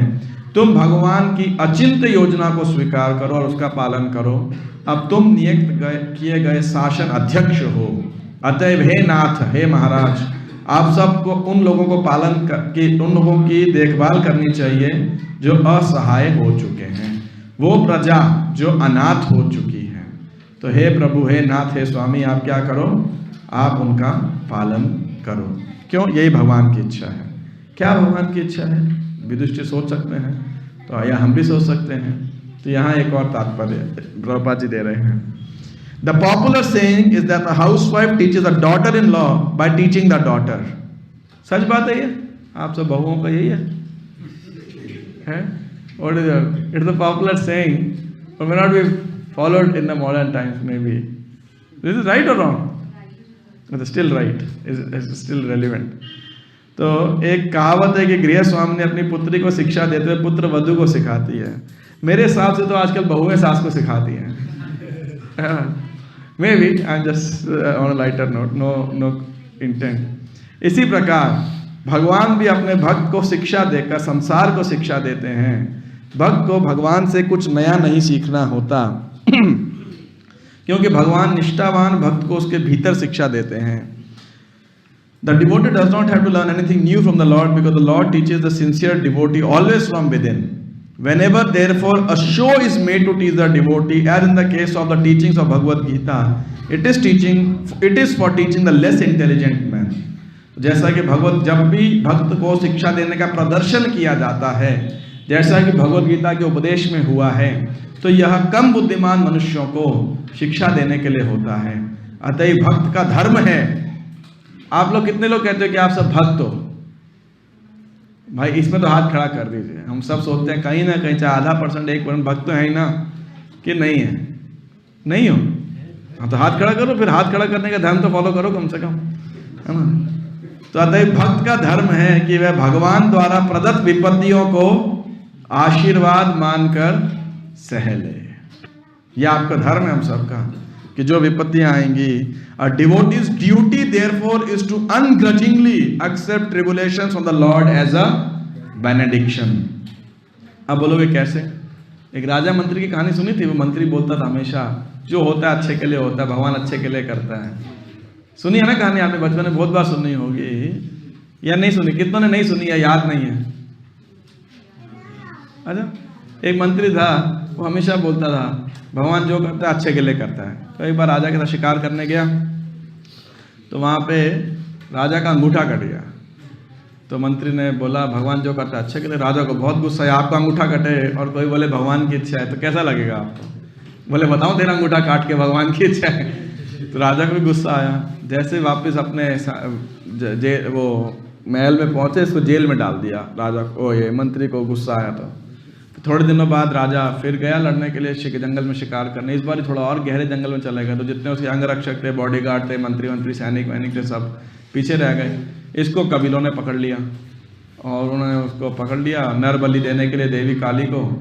और तो उसको नहलाया वलाया, सब तैयार व्यार किया। जब हेड प्रीस्ट आया और मंत्र पढ़ने ऑफरिंग करने के लिए, चेक किया पूरा, बोले ये क्या? तो अंगूठा कटा है, रिजेक्टेड माल है ना, नॉट एक्सेप्टेबल ऑफरिंग। नहीं ना, तो अपने सैनिकों को डांटा, अरे क्वालिटी कंट्रोल डिपार्टमेंट को भाई चेक करके दिया करो, और भेज दिया उसको वापस। तो राजा को उस दिन रियलाइज़ हुआ, तुरंत आया, सबसे पहले महल में आके क्या किया, मंत्री के पास गया, बोला तुम सही कहते थे, भगवान जो करता है अच्छे के लिए करता है। क्या हुआ? कहानी बताई। बोला देखो आज उस दिन अंगूठा नहीं कटा होता तो आज गर्दन कटी होती। तो बोले ये बताओ तुम्हें जेल में क्यों रहना पड़ा? बोले भाई सीधी बात है, अगर मैं जेल में नहीं होता तो तुम्हारे साथ होता, तो तुम्हारी जगह मेरी गर्दन कट रही होती, है ना। तो इसीलिए वास्तविकता में भगवान जो करते हैं हमेशा भले के लिए करते हैं। हमें समझ आए ना आए, देर से समझ आए, वो अलग बात है। Therefore, a devotee's duty is therefore to ungrudgingly accept tribulation from the Lord as a benediction. The Pandavas were advised by Bhishmadev. Bhishmadev ने पांडवों को सलाह दी कि वे बिना हिचक के शासन भार स्वीकार कर लें। कुरुक्षेत्र के युद्ध के कारण बेचारी प्रजा असुरक्षित थी और वह महाराज युधिष्ठिर द्वारा राज्य ग्रहण करने की प्रतीक्षा कर रही थी। भगवान का शुद्ध भक्त सारी विपत्तियों को भगवान का अनुग्रह मानता है। क्योंकि भगवान परम पूर्ण है, अतएव भगवत तथा भगवान में कोई लौकिक अंतर नहीं है। लौकिक अंतर मतलब व्हाट इज द इंग्लिश से? There is no mundane difference between the two.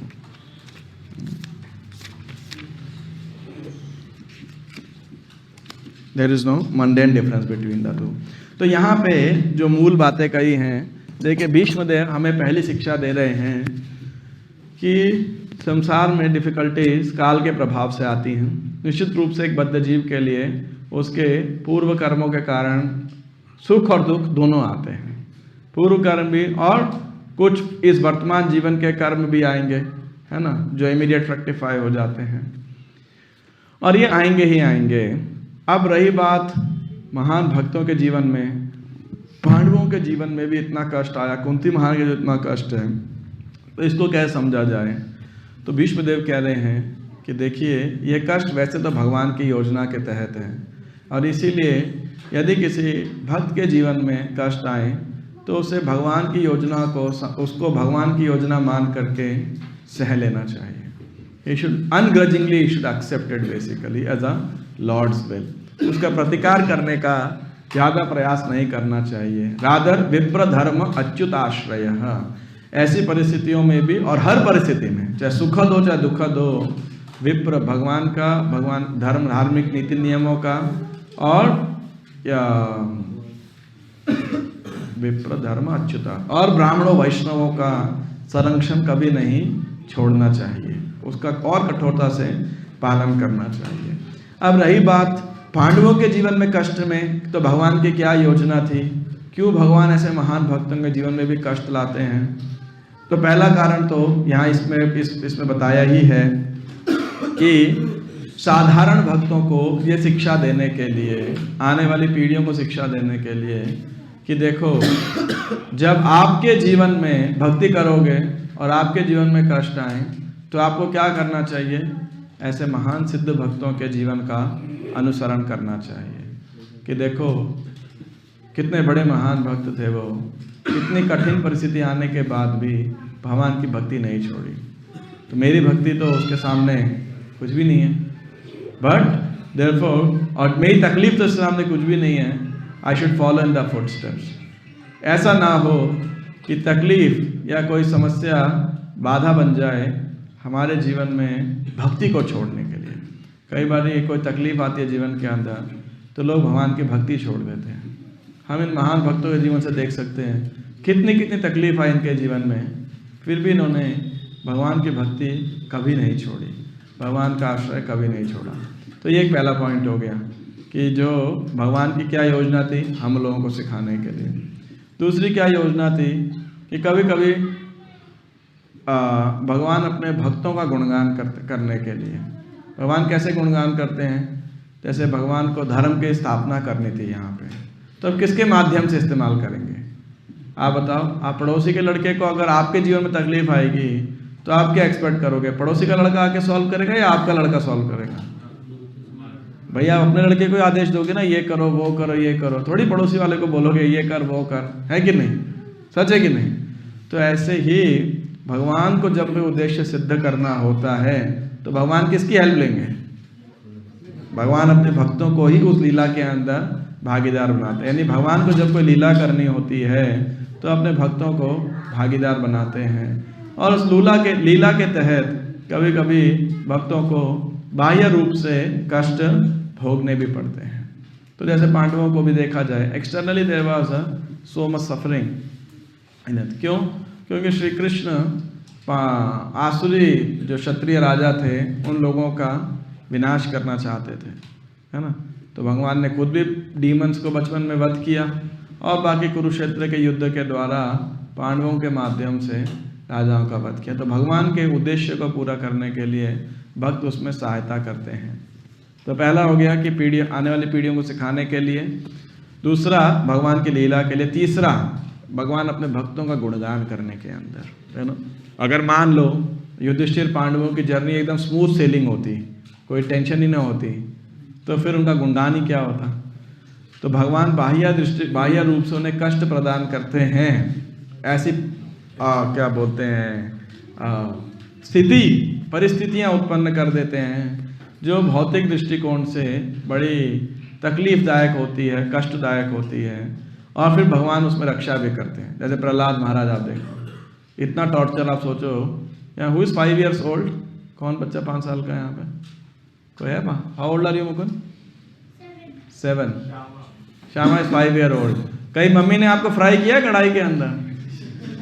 है ना, never, you can't even think of like that, है ना, बोलने से वो डर जाएगी। Prahlad was tortured like that, है ना, छत के ऊपर जाके फेंक दिया, चलो आज जंप कराते हैं आपको, छत से थोड़ी फेंक दोगे आप, जंप भी कराने के लिए कुर्सी रख के नीचे गद्दा लगा के फिर इतना कुछ करके करोगे। But Prahlad was tortured so much like that. अभी हिरण्यकशिपु बोलता ले कर ले भक्ति, कोई बात नहीं, एक ही तो है ना, मतलब बाकी तेरे भाई मेरे को फॉलो करते ही हैं, तो फिर थोड़ी कोई लीला हो जाती, ना नरसिंहदेव आते ना हिरण्यकशिपु का वध होता। मान लो हिरण्यकशिपु बोलता चल तू कर ले श्रवणम कीर्तनम विष्णु स्मरणम, आजादी दे देता, तो फिर क्या ही लीला होती है कि नहीं। और हिरण्यकशिपु चल कभी कभी मैं भी कर लूँगा तेरे साथ बैठ के माला, है ना, ऐसा कभी कुछ होने वाला थोड़ी है, तो फिर क्या लीला होती। लेकिन प्रहलाद को गुणगान किया, तभी प्रहलाद महाराज हैं जिनका हम आज भी वर्शिप करते हैं, गुणगान करते हैं, क्योंकि उस परिस्थितियों के अंदर भी वो भक्ति करते हैं। तो भगवान अपने भक्तों का भी इस प्रकार से गुणगान करते हैं। तो इसीलिए जो भक्तों, खासकर महान भक्तों के जीवन में हम देखते हैं ऐसे कष्ट, तो वो हम देखते हैं भगवान की जनरली कोई योजना है।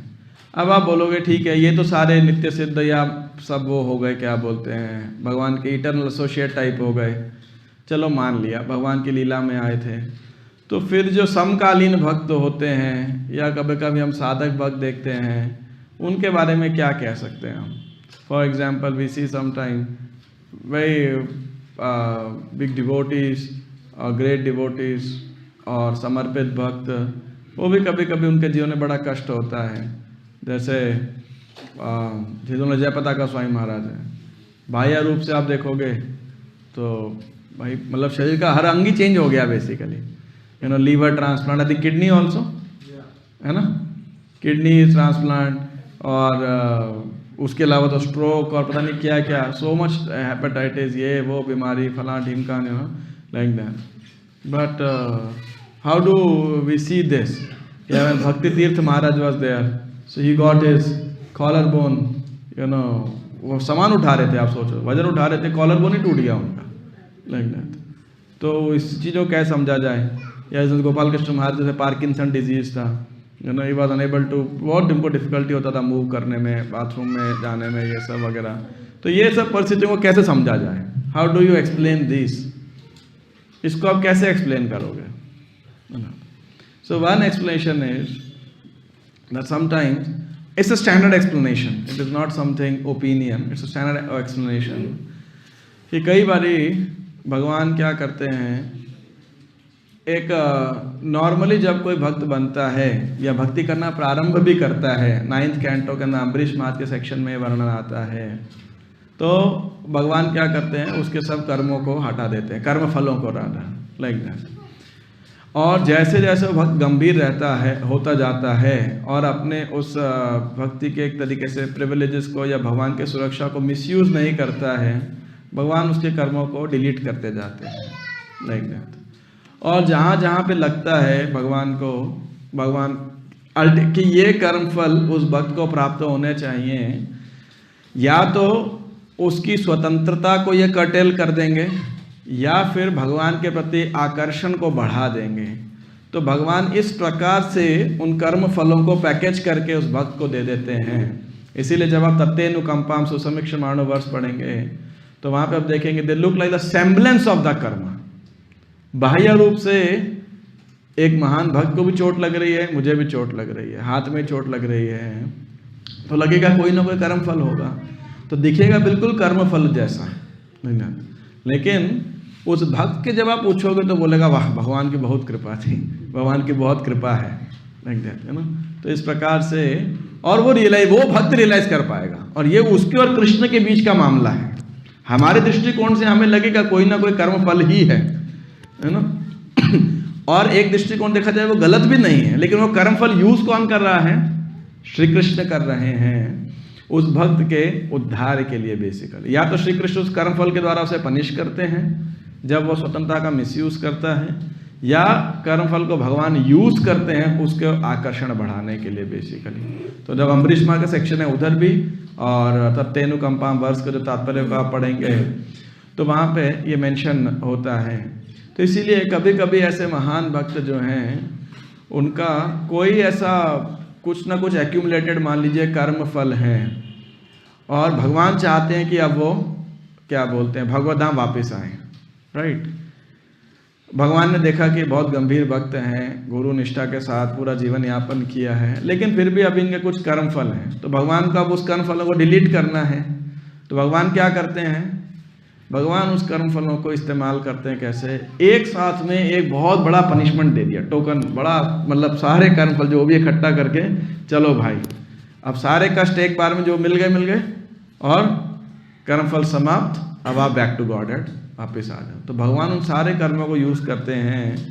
तभी कभी हम देखते हैं शारीरिक रूप से या किसी और प्रकार से उनके जीवन में कुछ कष्ट आते हैं, so that this devotees can come back to God. जब ऐसी बीमारी आती है, हमें लगता है अरे भाई इतनी बीमारी आ रही है, उनको इतनी तकलीफ आ रही है, और वो भक्त क्या सोच रहा होता है, मैं तो भगवान के और पास जा रहा हूँ, है ना। The devotee is relishing in the heart of heart like that, कि चलो तकलीफ परिस्थिति में भगवान की सेवा करने का हमें फायदा का, अब कैसे सेवा करें। और इसको दूसरे दृष्टिकोण से भी आप देखो, प्रभुपाद जी जब बीमार होते थे तो क्या होता था, पूरे विश्व भर के अंदर क्या आदेश दिया जाता था, सारे भक्त मंदिर में बैठ के क्या करो, कीर्तन करो। तो देखो प्रभुपाद जी बीमार हो रहे हैं, निश्चित रूप से हमें कह सकते हैं तो प्रभुपाद जी के कर्म फलों के कारण नहीं है ना, ये तो हम गारंटी से कह सकते हैं कि प्रभुपाद तो से भगवान की इच्छा से है। लेकिन प्रभुपाद जी का स्वास्थ्य खराब होना भी जो है क्या करता था, पूरे विश्व के अंदर जो प्रभुपाद जी का मिशन ही है वही आगे बढ़ा। सारे भक्त सारे डिफरेंसेस भूल करके क्या करते थे, संकीर्तन किया करते थे, भगवान में कीर्तन किया करते थे। सब कोई एक ही जुट के अंदर भगवान से प्रार्थना किया करता था, है कि नहीं। तो आप देखो वो बीमारी भी क्या कर रही है, भगवान के मिशन को ही आगे बढ़ा रही है कि नहीं। तो जब हम महान भक्तों के जीवन में कभी ऐसा देखते हैं तो हम ये देख लेना चाहिए कि उनके भगवान उनके कर्म फलों को इस्तेमाल कर रहे हैं, और उनके अपने शुद्धिकरण के लिए भी, उनको भगवत धाम लाने के लिए भी, और समकालीन भक्तों को भी दिखाने के लिए कि देखो भाई ऐसा नहीं है, तो बड़े बड़े सन्यासी गोस्वामी महाराज लोगों को नहीं छोड़े तो ऐसा मत सोच लीजिएगा कि हमें कोई बीमारी कभी नहीं होगी, राइट, या हमें को बुढ़ापा नहीं आएगा या तकलीफ नहीं होगी। नहीं आया तो बहुत अच्छा है, लेकिन आए तो भी वो लोग कैसे आचरण करते हैं, how they continue to chant their rounds, how they continue to remain dedicated. उस अवस्था के अंदर भी वो अपने समर्पण को कैसे भगवान श्री कृष्ण को प्रदर्शित करते हैं। तो इस प्रकार से हम इन चीज़ों को भी समझ सकते हैं बेसिकली। अब इसमें एक प्रॉब्लम है जो कई बारी नौसीखे भक्त कर देते हैं, इमेच्योर डिवोटीज करते हैं, वो खुद ही ऐसा ड्रामा करेंगे, मतलब लापरवाही करेंगे, और फिर कोई तकलीफ आ जाएगी तो बोलेंगे देखो भगवान की इच्छा थी। जैसे मान लो अब आप अपनी गाड़ी को खुला छोड़े आओगे, लॉक नहीं करोगे, और फिर गाड़ी चोरी हो जाएगी, तो आप क्या सोचोगे कि ये भगवान की इच्छा है, ये कोई पुराना कर्म फल भी नहीं है, ये क्या है, ये आपकी लापरवाही है। हाँ नया, अभी आप गाड़ी छोड़ के आए तो इसीलिए आपकी गाड़ी चोरी हो गई। ठीक है, गाड़ी चोरी होनी, हो सकता है आपके कर्म फल में थी, लेकिन चाबी छोड़ना क्या है, ये आपकी लापरवाही है। तो अब ये मत बोल दीजिएगा कि हमारी लापरवाही भी भगवान की इच्छा थी। इतने समर्पित तो नहीं हुए हम अभी, है ना, कि अगर इतने समर्पित होते तो शायद हम सब रोज ब्रह्म मुहूर्त में उठ के जप कर रहे होते हैं, क्योंकि भगवान की इच्छा तो वही है कि नहीं। तो इसीलिए लापरवाह नहीं होना चाहिए। कई बारी हमारे भक्त कहते हैं कि प्रभु जी मैं देखता हूँ सीनियर डिवोटी मतलब जितना बड़ा मेडिकल बॉक्स है उनका, है ना। तो फिर कई भक्त समझाया कि नहीं ये ठीक है, कभी ज़रूरत हो तो शरीर को गुरु की सेवा के लिए इस्तेमाल करना चाहिए, लेकिन साथ में स्वास्थ्य का सही देखरेख भी करना चाहिए, क्योंकि हमारा जीवन अनरेगुलेटेड होता है, इसीलिए ज़्यादा लोग बीमार पड़ते हैं। So when there is an emergency we have to extend from our bodies, but in general we should take care of our bodies. ये नहीं कि बीमार होना भक्ति में प्रगति का लक्षण है, ऐसा हमको नहीं सोचना चाहिए। So I will not go further क्योंकि 1:45 हो गया है, but it's a very important thing. Concept Prabhupada ji कह रहे हैं कि हमारे जीवन में जो विपत्तियां आए, कष्ट आए, तकलीफें आए, हमें क्या करना चाहिए? उन्हें हमें क्या करना चाहिए बताओ? अनग्रेजिंगली, बिना ग्रजिंग के, हे भगवान क्यों कर रहे हो आप मेरे साथ, है ना?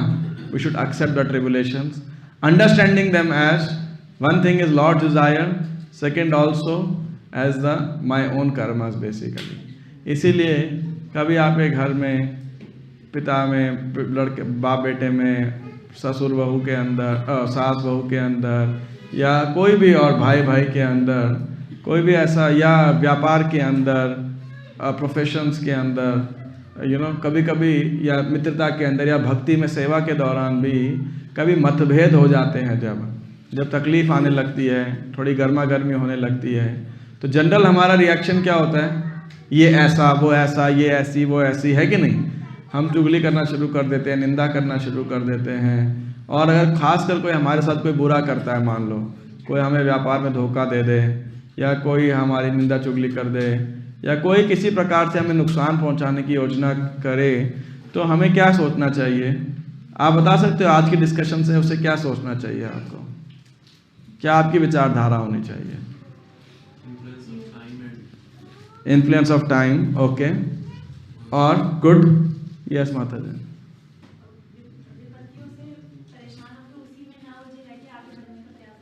पर वो व्यक्ति तो मूर्तिमान स्वरूप है विपत्तियों का, वही व्यक्ति तो आपको तकलीफ दिए जा रहा है, तो फिर उसके बारे में आप क्या सोचते हो? आपके प्रोफेशन में कोई आपके प्रमोशन को रोक दे तो आप क्या सोचते हो उसके बारे में? बुरा ही सोचते हो, इसका बुरा होगा, है ना? तो फिर हाँ, तो हमें सोचना चाहिए ये व्यक्ति तो क्या है? He is the agent of my Karma. मेरे कर्म फलों को भोगने के लिए ये मुझे एजेंट बन के आ रहा है। अब मैं ऐसा कोई कार्य ना करूं जिसके द्वारा और दुष्कर्म फल जो है भोगूं। तो devotee is never is enemies enemy basically. इसका मतलब ये नहीं है डिवोटी अपना बचाव नहीं कर सकता है, लेकिन इन जनरल डिवोटी को प्रत्याक्रमण नहीं करना चाहिए, है ना? डिवोटी को सहन करना चाहिए। He should not retaliate, because अगर आपके जीवन में कुछ हो रहा है आपके साथ में, अल्टीमेटली आपके कर्मों के द्वारा, लेकिन भगवान के सैंक्शन से ही हो रहा है कि नहीं हो रहा है? अगर भगवान सैंक्शन नहीं करेंगे तो आपके कर्मों का फल भी आपको मिलेगा या नहीं मिलेगा? ठीक है, वो अलग बात है, भगवान डायरेक्टली एक एक का बटन नहीं दबा रहे बैठ करके। Krishna has made a perfect system, लेकिन अल्टीमेटली मायाध्यक्षेण प्रकृति, भगवान की अध्यक्षता के अंदर हो रहा है। So therefore as much as possible we should try to tolerate, adjust and not counteract. ठीक है, हम अपना बचाव जरूर कर सकते हैं। जब पांडवों को पता था कि भाई लाक्षागृह में अग्नि लगने वाली है, तो क्या किया उन्होंने? सुरंग खोद के रखी, है ना? ये नहीं कि जाके दुर्योधन का मुंह तोड़ दिया। भीम का तो मन यही कर रहा था कि उठाओ गदा और दुर्योधन का मुंह तोड़ दो, है कि नहीं? 100 के 100 को उठा के मार डालो। लेकिन उन्होंने क्या किया? दे लेट इट गो। क्यों? भगवान की इच्छा है, लेट इट गो। और हुआ क्या? फिर कहाँ पे जब ऐसे निकले, लाक्षागृह से निकल गए, तो क्या हुआ? फाइनल बेनेडिक्शन कहाँ पे हुआ? क्या योजना थी भगवान की? पांडवों को ऐसे लाक्षागृह से गए तो हाँ, एक तो द्रौपदी से शादी हो गया, है ना? और वहां पे जाके सस्पेंस खुला था। लेकिन इसमें भगवान की क्या योजना थी, आप बता सकते हो? पांडवों के इस प्रकार से वनवास में भी और इस दौरान भी, जब लाक्षागृह से ब्राह्मण वेश में थे,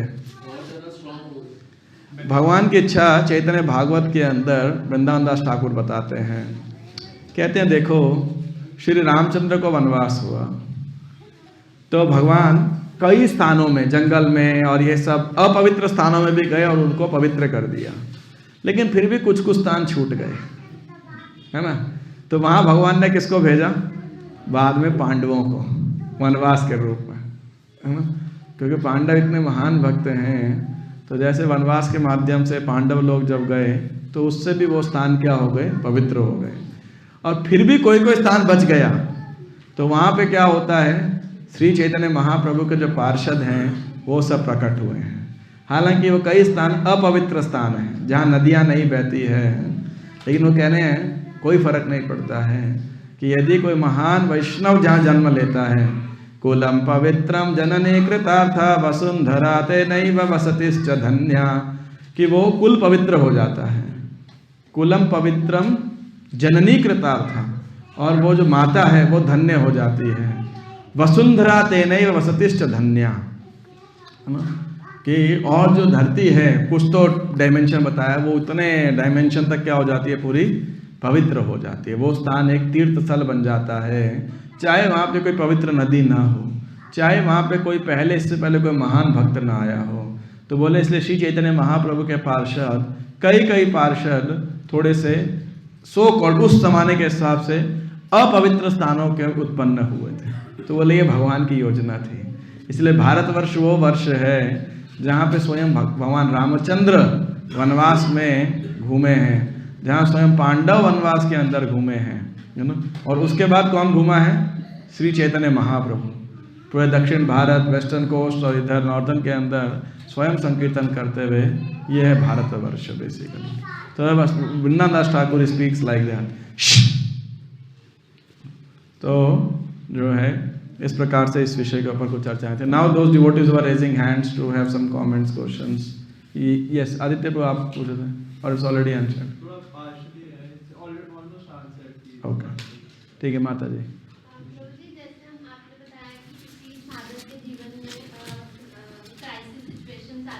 किसके जीवन में आती है? साधक के जीवन में रिवर्सल्स आती हैं या क्राइसिस आती हैं। तो जब हम रिवर्सल्स देखते हैं, भगवान हमारे को टेस्ट ले रहे हैं हमारा, और उन रिवर्सल्स के बाद जब रेसिप्रोकेशन होता है अगर भगवान का, तो अगर वो हमारे फेवर में होता है तो हमारी भक्ति अपग्रेड हो जाती है। लेकिन अगर वो हमारे फेवर में नहीं होता, हमारे मतलब हम जैसा सोच रहे हैं, तो हम डगमगा से जाते हैं। तो हम उस चीज़ को कैसे दें कि भगवान जो भी कर रहे हैं वो हमारे फेवर में ही है, हम उसको उस तरीके से लेके चलें। देखिए, सबसे पहला जो आपके प्रश्न के अंदर एक बात थी जिससे मैं थोड़ा सा असहमत हूँ कि ऐसा नहीं है भगवान विपत्तियां देकर। आपको प्रश्न क्लियर हुआ ना? And nice that you gave the mic so that is recorded in the this thing. तो सबसे पहली बात, ऐसा नहीं है कि विपत्तियां हमेशा हमारी परीक्षा ही है बेसिकली, कि भगवान ने दी है हमें परीक्षा देने के लिए। अभी इतने महान नहीं हुए हम कि भगवान हमारी कदम कदम पे टेस्ट लेना शुरू कर देंगे। First of all we have to be little humble, you know, to accept that we are not so great, and we should accept because we are not so great.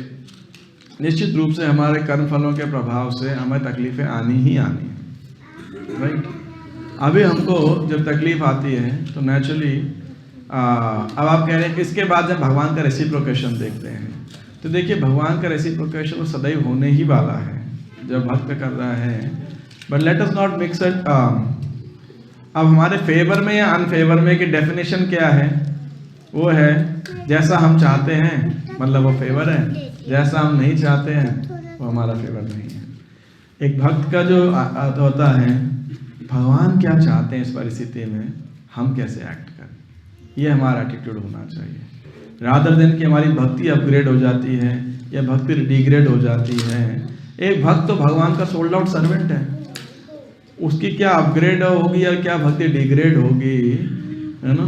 बस ये उसका एक्सटर्नली हमें उत्साह आ जाए, कम उत्साह आ जाए, नहीं एक्चुअली ज़्यादा सुख भी आ जाता है। आप देखो, आप में से जो लोग अर्निंग हो, कभी आपका बड़ा सौदा हो जाए, बड़ी अर्निंग आ जाए, तो सबसे पहले क्या आता है बताओ?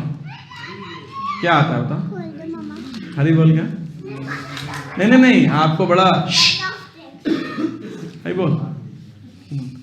तो मान लो आपको बहुत बड़ा मॉनेटरी गेन हो गया, तो आपने कुछ XYZ अमाउंट जो है अच्छा खासा अमाउंट कमा लिया।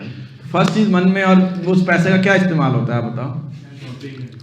हैं भाई, नई गाड़ी ले लोगे, नया मकान ले लोगे, मकान को रेनोवेट कर दोगे, नया सोफा आ जाएगा। आप सोचो, अब भगवान जब ऐसा देख रहे होते हैं, क्या सोच रहे होते हैं भगवान? आप बताओ। मैं दुख की बात नहीं कर रहा हूँ, तो सुख की बात कर रहा हूँ। भगवान क्या कर रहे होते हैं? हाँ देखो बताओ, कैसा बुड़बक है कि नहीं?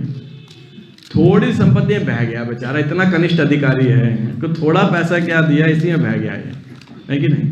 तो ऐसा नहीं है कि तकलीफ हमारे टेस्ट होता है, बहुत बड़ी मटेरियल फैसिलिटीज भी बहुत बड़ा टेस्ट होती है हमारे, वो भी एक टेस्ट है। इसीलिए कृष्ण क्या कह रहे हैं, सुख और दुख दोनों को टॉलरेट करो। हम में से कितने ऐसा सोचते हैं कि बड़ा सौदा हो गया, बड़ा लाभ हो गया, तो सबसे पहला प्रॉफिट किसका है? भगवान का है। अब चलो भगवान के लिए बढ़िया कुछ चीज़ बनाते हैं, पोशाक बनाते हैं, प्रसाद स्पॉन्सर करते हैं, what ever something like that, है ना। ऑफकोर्स मैं नहीं कह रहा हूँ कि आप में से कई भक्त मैं व्यक्तिगत रूप से भी जानता हूँ जो ऐसा विचार रखते हैं, but I am just giving एक माइंड में क्या थॉट आता है, चलो भाई घूम के आते हैं, चलो नया गाड़ी खरीदते हैं, फलां घर को रेनोवेट करते हैं। Of course you may be planning for all this things आवश्यकता के रूप में, दैट्स डिफरेंट, बट मैं एक माइंडसेट की बात कर रहा हूँ। तो इसीलिए जो आपने दूसरा पॉइंट बोला, एक तो भगवान की योजना, दूसरा पॉइंट में क्या चर्चा कर रहा था आपसे इस विषय में कि भक्ति अपग्रेड डिग्रेड। हमारा विचार ये होना चाहिए कि भरत कि हमारा क्या कर्तव्य है इस दौरान, ये हमारा हमेशा मेडिटेशन होना चाहिए। जैसे I remember one, I am not direct witness to this, but there's one senior Vaishnava couple in Chowpatty, I think Vishwarup Prabhu और समवन, तो उनका जो हाँ so she was something मतलब not a normal child basically। तो अभी तो किसी माँ बाप के लिए ऐसा संतान पैदा हो, अब उसको मेंटेन भी करना है, तो क्या कहते हैं, कई बार तो लोग सोचते हैं बेटर है कि भाई मार दो, ऐसा भी विचार कई बार डॉक्टर्स बोलते हैं, या घर में पता लग जाता है। लेकिन महाराज when they consulted, what did Maharaj say to them? What did Maharaj say?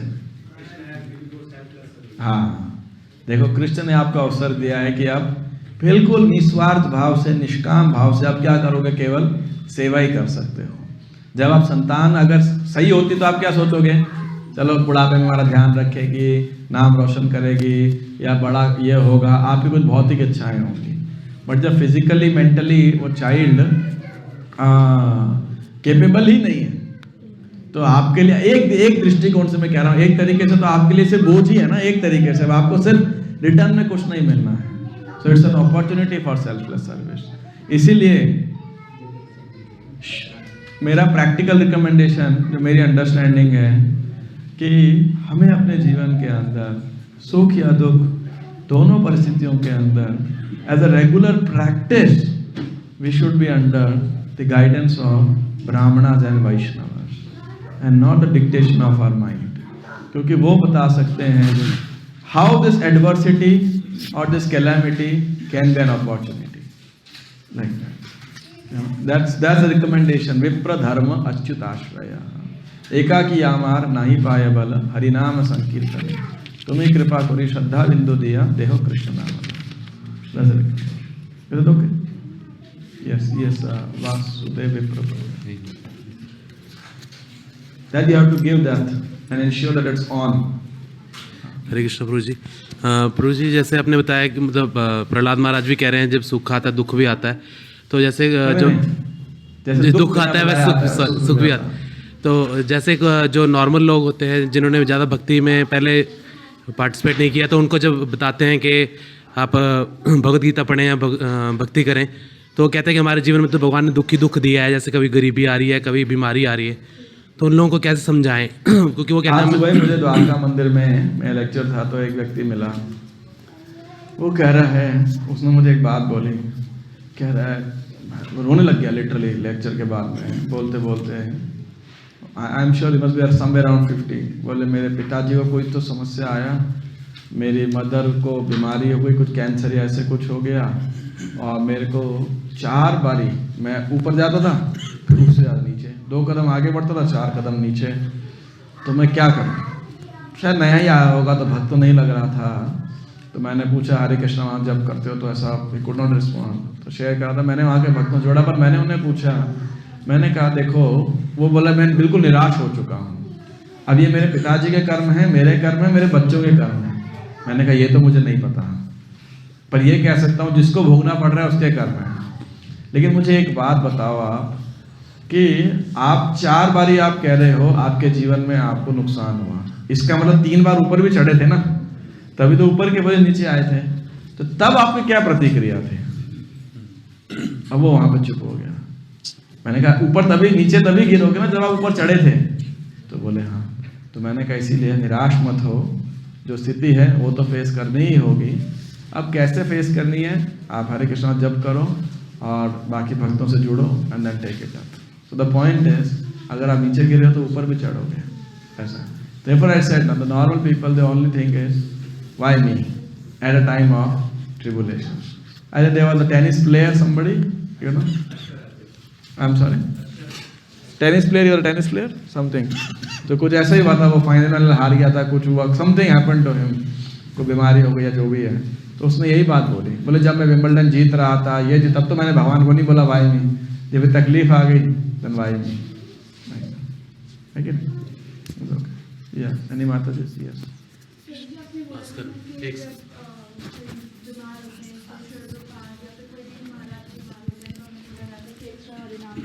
Yes. Repeat करो। हाँ बोल दीजिए। तो जैसे हमें बोलते हैं कभी कभी कि कोई डिवोटीज़ की हेल्थ ख़राब है तो हरि नाम करो, बट एक बार किसी सीनियर डिवोटी माता जी, उनका शायद ऐसा भाव रहता है कि उन्होंने बोला कि हरि नाम इज़ नॉट सो चीप, मतलब नॉट टुवर्ड्स कि सन्यासी वगैरह। मैंने जनरली क्वेश्चन पूछा था कि कोई डिवोटी हमें बोलता है कि हमारी हेल्थ ख़राब है, आप एक्स्ट्रा हरि नाम करो, तो उन्होंने बोला कि हरि नाम इज़ नॉट सो चीप, हमें ऐसा नहीं करना चाहिए, हरि नाम प्रभु इज़ वेरी हाई, तो हरि नाम इसलिए हमें यूज़ नहीं करना चाहिए, इस तरह से नहीं यूज़ करना चाहिए। तो एक्चुअली हमें करना चाहिए या नहीं करना चाहिए? देखिए, जब हम कीर्तन करते हैं, प्राता जी का प्रश्न है कि जैसे कभी कभी कोई वरिष्ठ भक्तों की, सन्यासियों की तबीयत खराब होती है तो हमें बताता है कि आप प्रार्थना कीजिए, कीर्तन कीजिए। तो जब हम कीर्तन करते हैं, प्रभुपाद जी ने जो हमें भाव सिखाया था, जब आई थिंक अपने शिष्यों को नरसिम्हा आरती के लिए बोला था, तो प्रभुपाद जी ने एक प्रार्थना दी थी भक्तों को, my dear lord, our spiritual master has not yet completed his work, if you so desire, and please give us his association. I'm something of this sort. यदि आप चाहो तो आप उन्हें और समय तक धराधाम पे रख सकते हो। तो हम भगवान को आदेश नहीं दे रहे हैं, my dear Lord, if you desire, you please give the association of those devotees to us, you know, because the world wants it, we want it. However, if you desire that he remains in your company, your desire is the supreme. तो हम कीर्तन भी करते हैं इस भाव से, ये हमारी भावना होती है कि हम भगवान के शरण ग्रहण करें। ऑल्दो एक प्रकार का सेल्फिशनेस होता है हमारे अंदर कि हमें उनका और अधिक संग प्राप्त हो सके। अब रही बात, कोई कहता है बीमार हूँ और मेरे लिए ज़्यादा माला जप करो ताकि मैं ठीक हो जाऊँ, तो जहाँ तक मेरी बुद्धि कहती है ये कोई ज़्यादा अच्छा उन्नत कारण नहीं है। हमें प्रार्थना करनी चाहिए, मैं बीमार हो रहा हूँ, आप ज़्यादा माला करो ताकि मैं कृष्ण भावना भावित रह सकूं, क्योंकि बीमार भी होंगे तो भी सटल एक्टिविटी चलती रहती है, तो मैं कृष्ण का स्मरण कर सकूं रादर देन मंडेन विचारों का, ऐसा, राइट? या somebody from Prabhu was asking. Okay, you had a question. बीच में और भी हाथ खड़े हुए थे, I think they are answered और व्हाट? हाँ, ओके। यस, अच्छा प्रभु जी, हमारी लाइफ में ऐसे कोई सुख दुख आते हैं तो वो इन्फ्लुएंस ऑफ टाइम की वजह से हैं या फिर पिछले कर्मों की वजह से हैं, वो कैसे हम आइडेंटिफाई करेंगे, डिफरेंशिएट कैसे करेंगे? नहीं, प्रभु जी कह रहे हैं कि हमारे जीवन में सुख दुख आते हैं तो ये पूर्व कर्मों के कारण है, काल के प्रभाव से हैं। निश्चित रूप से काल का प्रभाव ही तो आपके कर्मों को एक्टिवेट कर रहा है, कर्म काल चल रहा है, इसीलिए आपके कर्मों के प्रभाव आपको कब कब फ्रक्टिफाई हो रहे हैं। सेम चीज़ है, मतलब सेम इसलिए है, सेम भी है, लेकिन हमारे जो हैं वो कर्म फलों के कारण ही हो रहे हैं। अभी हम इतने उन्नत भक्त नहीं हुए कि भगवान लीला कर रहे हैं और हमें उसमें पार्टिसिपेट करा रहे हैं, राइट और नो? तो नॉट अनलाइक पांडवास, लाइक। तो ये पॉइंट है। तो हमें तो ये मानना चाहिए कि हमारे कुछ ना कुछ निश्चित रूप से पूर्व कर्म होंगे, और अगर भक्ति में बाधा आती है तो एक भक्त थोड़ा और इंट्रोस्पेक्ट करता है, कहीं मैं कुछ अपराध तो नहीं कर रहा हूँ।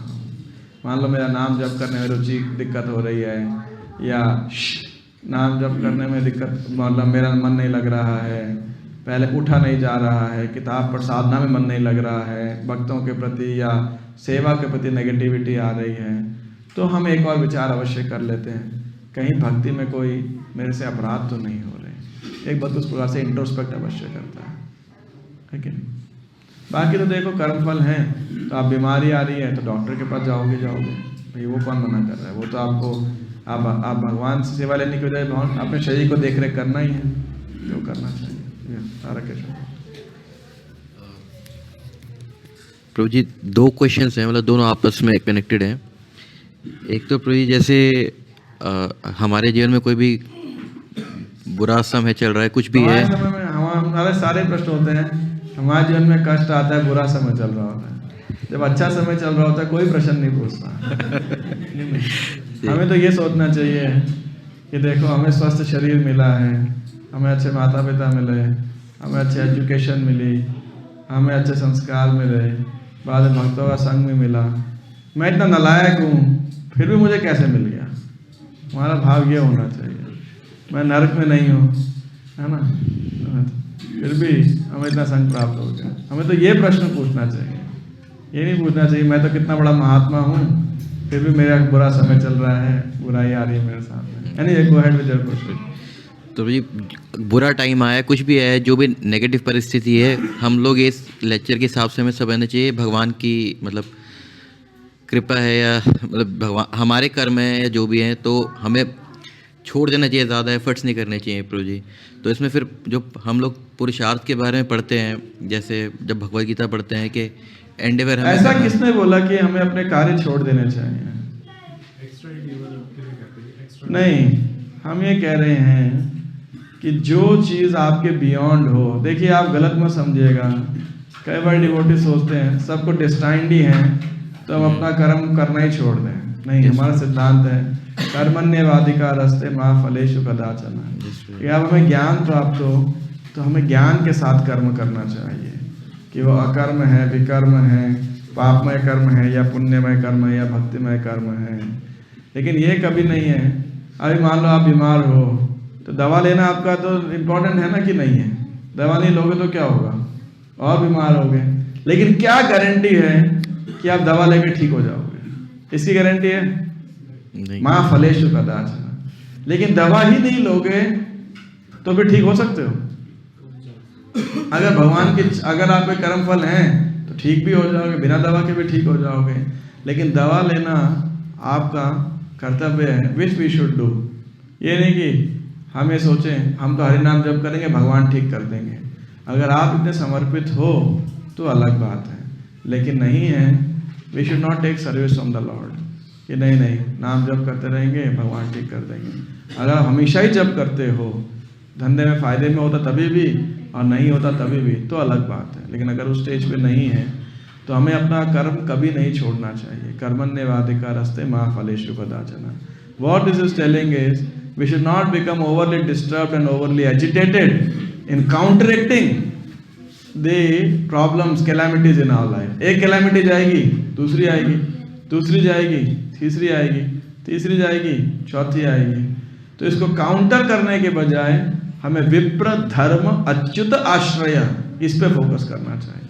That is the carry home message we should take. आप गलत मैसेज मत लेके जाइएगा किसी प्रकार से। Our goal should not be to counteract the problems.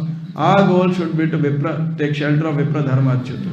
Therefore, I told Mataji's answer also कि आपको सदैव सुख में या दुख में हर परिस्थिति के अंदर हमें वैष्णवों के मार्गदर्शन में रहना चाहिए। जनरली हमें वैष्णव भी कब याद आते हैं? जब दुख होता है ना? कोई नहीं बताता प्रभु जी हमारा 10 लाख का फायदा हुआ है, आप बताइए 10 लाख रुपए का कैसे सौदा करना चाहिए, कैसे फायदा करना चाहिए। वो बस आएंगे नई गाड़ी लेके, मुझे गाड़ी पूजा कर दो। What is this? Why? Your money belongs to Krishna. Should have a sadhu in your life whom you can ask. We got such a profit, what we should utilize it for? That is called surrender. Not that it is my money, I am giving something to Krishna. That is miserliness. And of course, Vaishnavas should, they also should be, authority should be also appropriate. ये नहीं बोलने चाहिए सारे हमें दे दो, फिर वो गिर जाएंगे अपने पद से। बड़ा समझ रहे मेरी बात को ना? नहीं I'm sorry, you're speaking, so I'm speaking more strongly. That it is all nonsense, you know. क्योंकि हमें वैष्णव की शरण तभी लेते हैं तो भगवान बोलते हैं ठीक है, तू तभी वैष्णव के पास जाता है वो दुख आता है, ले और दुख ले। That's the message you are giving to the Lord, ना? ले और दुख ले। बस very simple. यह तमाम प्रपंचते तां सताई भजा में, दुख मेरे चरण में आते हो तो लो और दुख लो। Yes. Dhruv ji second question ये था कि हम लोग कर्म के बारे में डिस्कशन करते हैं, कर्म बहुत स्ट्रॉन्ग है और कर्म तो जो भी आएंगे। तो प्रभु जी फिर जब हम ये पढ़ते हैं कि अहम त्वं सर्पापेभ्यो मोक्षयिष्यामि मा शुचा, मतलब सर्वधर्मान करे कहाँ हो, करके तो देखो पहले। ये कह रहे हैं सर्वधर्म पढ़ते हो तो बहुत कुछ हो, करते क्या हो? कभी किए हो भगवान के लिए सर्वधर्मान परित्याज्य? जो त्याग करेगा तो वो समझ पाएगा ये भगवान की योजना है। तब इतने टेस्ट होंगे पहले आपके, हाँ सही में त्याग के आए हो कि नहीं आए? नहीं। You should not live in utopia. मेरा ये प्रश्न मतलब यही था कि जैसे हम लोग तो इस लेवल पे नहीं है, बट जैसे इतने सारे सीनियर डिवोटीज़ हैं जो सन्यासी हैं, जिनके एग्जांपल हम लोग ले रहे थे, वो सब तो ऑलमोस्ट हम लोग देखते हैं कि इतने आश्रित हैं, फिर भी इतने जो कर्म है या फिर भगवान के प्लान है, जो भी उनके हेल्थ इश्यूज हैं, कुछ भी है। आई आंसर्ड ऑलरेडी नो, मैंने तो पूरा उत्तर दिया। इतना देर क्यों, मैं क्या बोल रहा था? मैं you here the recording later on, मैंने एग्जैक्टली इसी को उदाहरण लेके तो बोला। अभी मुझे कैसे समझे उसे ना, वही प्रश्न ना, तो सारा उत्तर दिया था। किसी को याद है या सबका ये प्रश्न है? फिर तो मेरा टीचिंग बेकार हो गया, मेरा karma of teaching has gone totally futile. Anyway, कर्म, I did my job, understanding and not understanding is फला। हाँ बताइए। एक ग्लोरीफाई, दूसरा हाँ एक शॉट के अंदर उनके कर्मों को डिलीट करने के लिए। यस मतलब नहीं, I was saying that you can say that way, लीला भी कह सकते हो, but generally we are not speaking that way, that it's a Leela.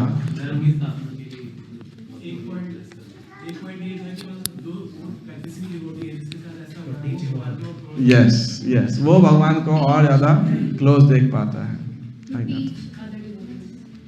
I had my own practical life. 2013 I was bedridden for 6 months. And then I took a lot of devotees shelter. आपको तो पता ही है, you know very well, you were the one who went. उसके बाद में मैंने सोचा कि and there was a lot of tough time. And then when I became okay, तो फिर मैं सोच रहा था क्या किया जाए. I met many senior devotees. I also asked my spiritual master also.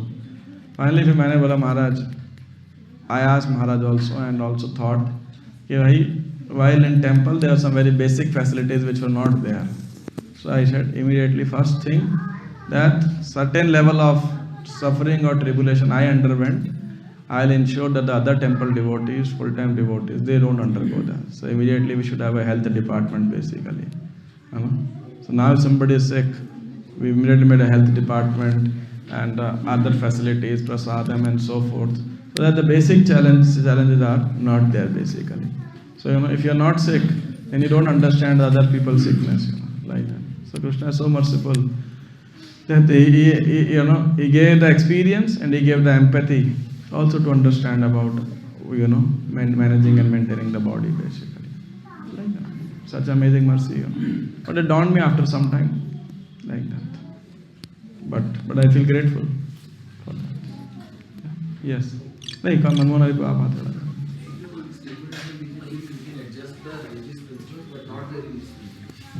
या कई बार क्या होता है, मैं हमारे इस्कॉन के गृहस्थ भक्तों के विषय में कह रहा था, धार्मिक सिद्धांतों को एडजस्टमेंट के नाम पे हम कई बार बहुत सारा अधर्मा घुसेड़ देते हैं उसके अंदर। एक्सप्लेन आई थिंक नहीं, मैं आगे, मेरे को और पता नहीं क्या बोलना था, बस I wanted to say something, तो इसलिए मैंने बोल दिया उस बात को कि कई बारी मेरा अनुभव है कि हो सकता है मैं गलत हूँ, मेरा अनुभव भी गलत हो सकता है कि धार्मिक सिद्धांतों के एडजस्टमेंट के नाम पे हम कई बार बहुत सारे अधर्म अपने जीवन में घुसेड़ देते हैं, है ना। So one of the adharma in my understanding is always sleeping very late and getting up very late, there is no where adjustment. अगर ये संभव हो जिसके लिए, अभी नाइट शिफ्ट है तो एक अलग बात है, देखो आपका प्रोफेशन ही नाइट शिफ्ट का है, जैसे कभी डॉक्टर लाइन में होता है नाइट शिफ्ट होती है, वो एक अलग, उस व्यक्ति के लिए अलग बात है। But then always adjusting our rounds some way और द अदर, जिसके लिए एप्लीकेबल हो नहीं हो, मैं वैसे एक बात कह रहा हूँ, तो इन अटेंटिव जपा को एडजस्ट करते रहते हैं। The foremost basis of a spiritual life, somewhere we should adjust our life in such a way that we can chant attentively basically at least few rounds, few days, so that way. तो कई बार हम इतनी ज़्यादा late nights को या late mornings को बस उसी मतलब या ईटिंग आउटसाइड या something like that, in principles को हमें थोड़ा ध्यान रखना चाहिए। सिनेमा को, टीवी सिनेमा इत्यादि वगैरह को हमें सावधान रहना चाहिए इस विषयों के ऊपर, you should not take them too casually. और फिर अपने आप को ये भी नहीं कहना चाहिए हाँ जी हम तो शुद्ध भक्त हैं कि भगवान की योजना है हमारे जीवन में तकलीफ आ रही है ना। So that at least we should not be counteracting both of them like that. Yes I am not able to give very precise example but तो मेरे को लगता है कई बार हमारे गृहस्थ भक्त भी बहुत सारा इरिलीजियस प्रिंसिपल को भी उसी में एडजस्ट करते रहते हैं। प्रभु जी जैसे हम देख रहे हैं कि हम भीष्म पितामह जब डिपार्चर कर रहे हैं तो भगवान स्वयं आए हैं, भक्त आए हैं इतने सारे, पर कई सारे सीनियर डिवोटीज की लाइफ में देखते हैं हम जब वो डिपार्ट कर रहे हैं तो एक्सीडेंट्स में जाना पड़ रहा है या फिर Krishna, I think it was I don't know who said this and where it is said, this in scripture, but as far as my remembrance goes, this exactly the same question was asked to Srila Prabhupada कि यदि in this way इस तरीके से पूछा गया था, आपके पास context हो तो प्लीज मुझे वो रेफरेंस दे दीजिएगा तो और प्रमाणित हो जाएगा, but something of this accord कि यदि कोई भक्त मृत्यु के समय भगवान को याद करना भूल गया तो जीवन भर तो भक्ति किया भूल गया तो प्रभुपाद जी ने क्या उत्तर दिया, Krishna will not forget, Krishna is not an ungrateful personality, so that's how. तो कोई तो योजना होगी, अब हम तो क्या समझे भगवान की योजना को, उनके कर्म फलों को, भगवान कैसे उनके कर्म फलों को यूज कर रहे हैं। So I don't think I can make any comment apart from this what Srila Prabhupada said. Any माता जी? यस भक्ति योग। प्रभु जी पिछली क्लास से एक है कंटिन्यूएशन में पूछ सकता हूँ प्रभु जी? अगर याद रहेगा, मुझे भी याद रहेगी तो बोल दूंगा, उत्तर दे दूंगा। ठीक है प्रभु जी, जैसे भीष्म पितामह ने इंतज़ार किया राइट टाइमिंग का उत्तरायण में जाने का, और भगवत गीता में भी वो टाइम ऑफ डेथ को आता है, जबकि नेक्स्ट डेस्टिनेशन आपके प्रेजेंट कर्मों पे या जितने भी एक्यूमुलेटेड कर्मों पे डिसाइड करते हैं, या फिर आपके अंतिम समय में चेतना क्या रही उस पर डिपेंड करता है। तो ऐसे में प्रभु जी वो जो समय का जो बताया गया भगवत गीता में, मुझे उसका रेलिवेंस समझ में नहीं आया, क्योंकि वो कंट्रोल्ड भी नहीं है कि कोई डिसाइड, ये तो बहुत ही एक्सेप्शनल था कि भीष्म पितामह डिसाइड कर सकते थे। My understanding of that is कि जो महान योगी जन होते हैं, those who can control their breathing, you know, तो बहुत लंबे समय तक योगा और प्राणायाम के द्वारा, मेरे को एग्जैक्ट उत्तर नहीं पता है but what I have read and heard, वो रोक पाते हैं। और इसीलिए वो बहुत they are, this is not bhakti I am saying, specifically from the point of view of Ashtanga yoga. तो यम नियम आसन प्राणायाम प्रत्याहार धारणा ध्यान समाधि, तो ये जो विधि के दौरान में भगवान कह रहे ना ज़्यादा ऊंचा ना ज़्यादा नीचा, ऐसे बोल रहे ना, लाइक दैट, तो वहाँ पे ये सारी चीज़ें बहुत मैटर करती हैं, किस समय, किस स्थान, कहाँ, किस प्राण, किस बॉडी होल से शरीर छोड़ा इत्यादि, because whole exercise is all about that basically. और वहाँ पे कृष्ण की कृपा का एलिमेंट बहुत कम हो जाता है, क्योंकि वो it's one's own endeavour, whereas for a devotee, you know, he leaves it up to Krishna basically. अगर आप देखेंगे 8वें अध्याय के गीता के तात्पर्य देखेंगे, वहाँ योगी की बात हो रही है, प्रभुपाद लगभग सब कुछ कृष्णा कॉन्शियसनेस बता रहे हैं। कई बार लोग बोलते भी हैं ये क्या है ना, टॉपिक कुछ और है, आप कुछ और परपट में बता रहे हो। कई बार लोग शिकायत भी करते हैं, लगता भी है एक्चुअली, वास्तविकता में लगता भी है। So from that point of view, Bhishma was a great yogi also, so he followed the yogic principles, like Kapil Dev ji जब